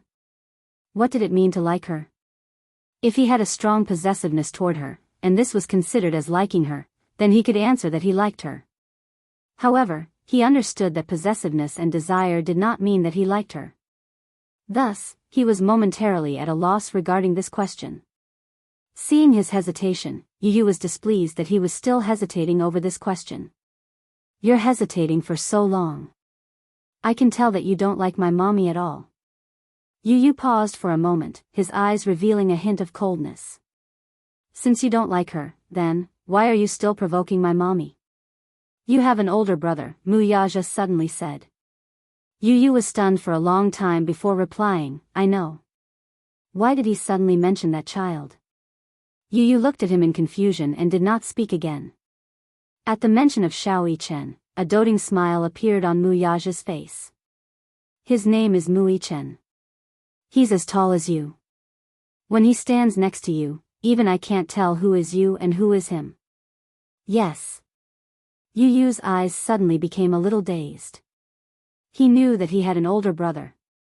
In fact, he did not reject this older brother, it was just that he subconsciously resisted him. However, hearing Muyaja mention him, he was a little more curious about this older brother of his. Perhaps it's telepathy between brothers? He always mentions to me that he has a younger brother. Muyaja looked at him and smiled. At first, I thought that he was just a child's babble. Now, I find it incredible. I can't help but marvel at the wonders of the Creator. As soon as he finished speaking, Yuntianyo's face was filled with disbelief. At the same time, his eyes could not help but become a little dazed. He dreams of me? Yes. Muyaja said lightly, I want to give him and you a complete family. Yu Yu, are you willing? His thin lips opened and closed as he gently called out her nickname. In an instant, it was as if there was some strange emotion piercing her heart. Caught off guard, an inexplicable feeling spontaneously arose in her heart. A complete home, a home where he had a father, a mother, and perhaps a brother who loved him dearly? In front of him, this man was gently asking for his opinion, asking if he was willing. Willing. Ah, his heart longed for it so eagerly. However, when he opened his mouth, he said with an awkward expression, I don't want to. The man's expression did not change. Obviously, he was not surprised by his answer. Not to mention letting a 6-year-old child accept his identity as a father, even for himself, it took a lot of effort to digest the unexpected news that he had a 6-year-old son. Moreover, the child in front of him was extraordinarily intelligent and had his own opinions. From the conversation, the child's every word was to protect his mother. He did not give him a way out and pressed him step by step in order to test his feelings. Standing in front of him, he did not have the slightest bit of stage fright or fear of strangers. He was calm and decisive. When it came to his mother's happiness, there was no room for subtlety. His thoughts were also very clear between the lines, and his negotiation methods were also exactly the same as his. With just a few words, one could tell that he was a capable person despite his young age. From that sentence, Muyaja, let me tell you, mommy is a treasure in my heart. If you want to dote on my mommy, it must be justified. To the child, the most important condition for his happiness was his mommy's happiness. Chapter 275. Yu said coldly, it's not enough that you like me. My mommy has to like you as well. Muyaja's eyebrows twitched. He was a little impressed by this child's domineering and arrogant attitude. As expected of his son, his every movement was filled with the demeanor of an imperial lord. Yu suddenly smiled. The elegant curve of his lips made him look like a polite little gentleman. Muyaja, you better be clear about one thing. Maybe in your mind, your love is a great gift to other women. But to my mommy, this is just the basics of true love. My mommy is beautiful, gentle, and considerate. Moreover, she has me, her son, to dote on her. If you want to be with my mommy, both of you must like each other. Do you understand? Huh? So you're saying that I still have a chance? Muyaja asked. Yu glanced at him from the corner of his eyes and snorted. Yes, it depends on your performance. Then now. Muyaja suddenly opened his palms and looked at his delicate and beautiful face gently. He asked softly, can I hug you? His gentle and mellow male voice was filled with the love of a loving father. Yu's heart suddenly stopped. His watery eyes widened slightly and his heartbeat slowed down. Thump, thump. Seeing that he was hesitating, Muyaja nodded and waited for his response. Hug, Yu hesitantly stuck out the tip of his small tongue and moistened his dry lips. He looked at Muyaja's broad and warm chest with a faint desire in his eyes. No child could resist their father's warm hug. Little Yu was the same. His eyes suddenly felt a little sour and astringent. In his heart, he was a little excited and yearning. When he was young, after kindergarten, he would see children his age running into their father's arms and being hugged by those strong arms. Those images always hurt his eyes. Mommy's hug was soft, but mommy was too weak. When she hugged him, it was always a little uncomfortable. If he could be hugged by daddy, it would be very blissful. Strong arms, warm chest, and strong heartbeat. Sitting on his shoulders, he felt as if he could touch the sky if he reached out.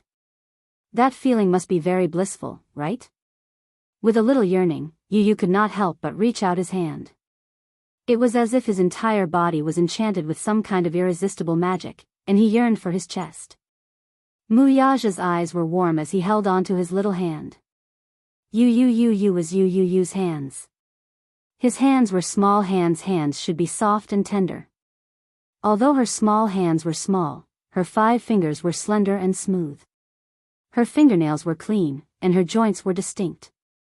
They were very beautiful, just like his hands. They were soft in his hands. With a gentle squeeze, he easily wrapped his hands in his palms.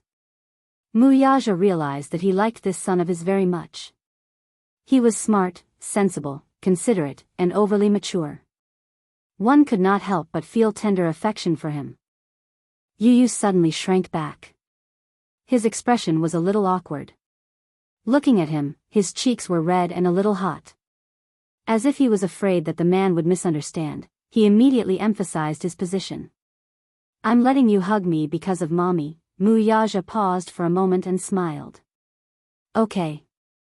Chapter 276. But even if I let you hug me, it doesn't mean that I approve of you. It still depends on your performance.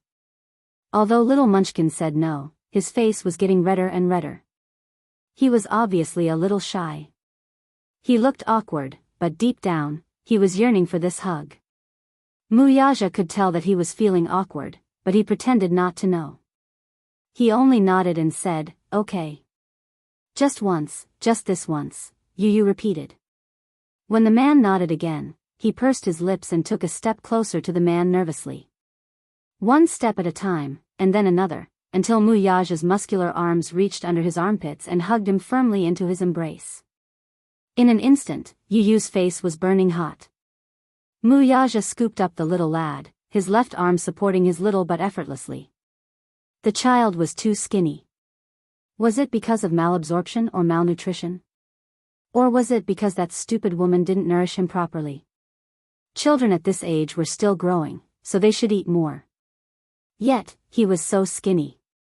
This was the similarity between mother and son. But he didn't know that it wasn't that Yun Shishir didn't pay attention to nutrition, but that little munchkin's body was naturally weak and couldn't absorb enough nutrients. No matter how much he ate, he didn't gain weight. Hugging the little lad, who was as light as a feather, the man lowered his head to look at him. Yu Yu, on the other hand, lowered his head shyly and buried his face in the man's arms. He was afraid that the man would catch a glimpse of his blushing face. What was this feeling?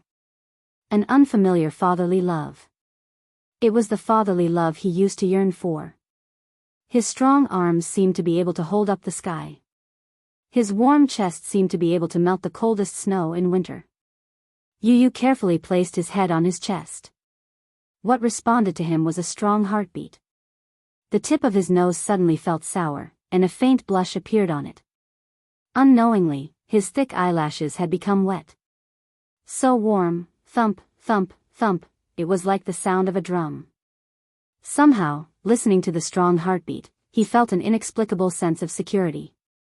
Unknowingly, he fell asleep just like that. When Yun Shishir returned with the bread and milk, little Munchkin was already fast asleep in Muyaja's arms. When he opened the door, this was the scene that greeted him. She saw Muyaja sitting on the edge of the bed with little Munchkin in his arms. Under the dim light, little Munchkin's face was rosy and his long eyelashes covered his eyes as he slept soundly. Li Hanlin, who was following behind him, also stopped in his tracks. He was afraid that he would wake up the little prince from his sleep. Muyaja heard the sound of footsteps and looked up to see that she had returned. He put a finger to his lips, indicating that she should be careful. Yun Shishir understood and turned to Li Hanlin with an apologetic smile. "Principal, thank you. Yu Yu is asleep. It's late now. You should go back." "You're welcome." Li Hanlin smiled and could not help taking another look at Yun Tianyu, who was sleeping soundly in the man's arms. "Oh, this little bun is cuter when he's asleep. He's more like a docile 6-year-old child." Sigh. Li Hanlin sighed and said to Yun Shishir, "I won't stay any longer. I'll take my leave first. See you next time." "Okay. Goodbye, Principal." She closed the door and the ward regained its silence.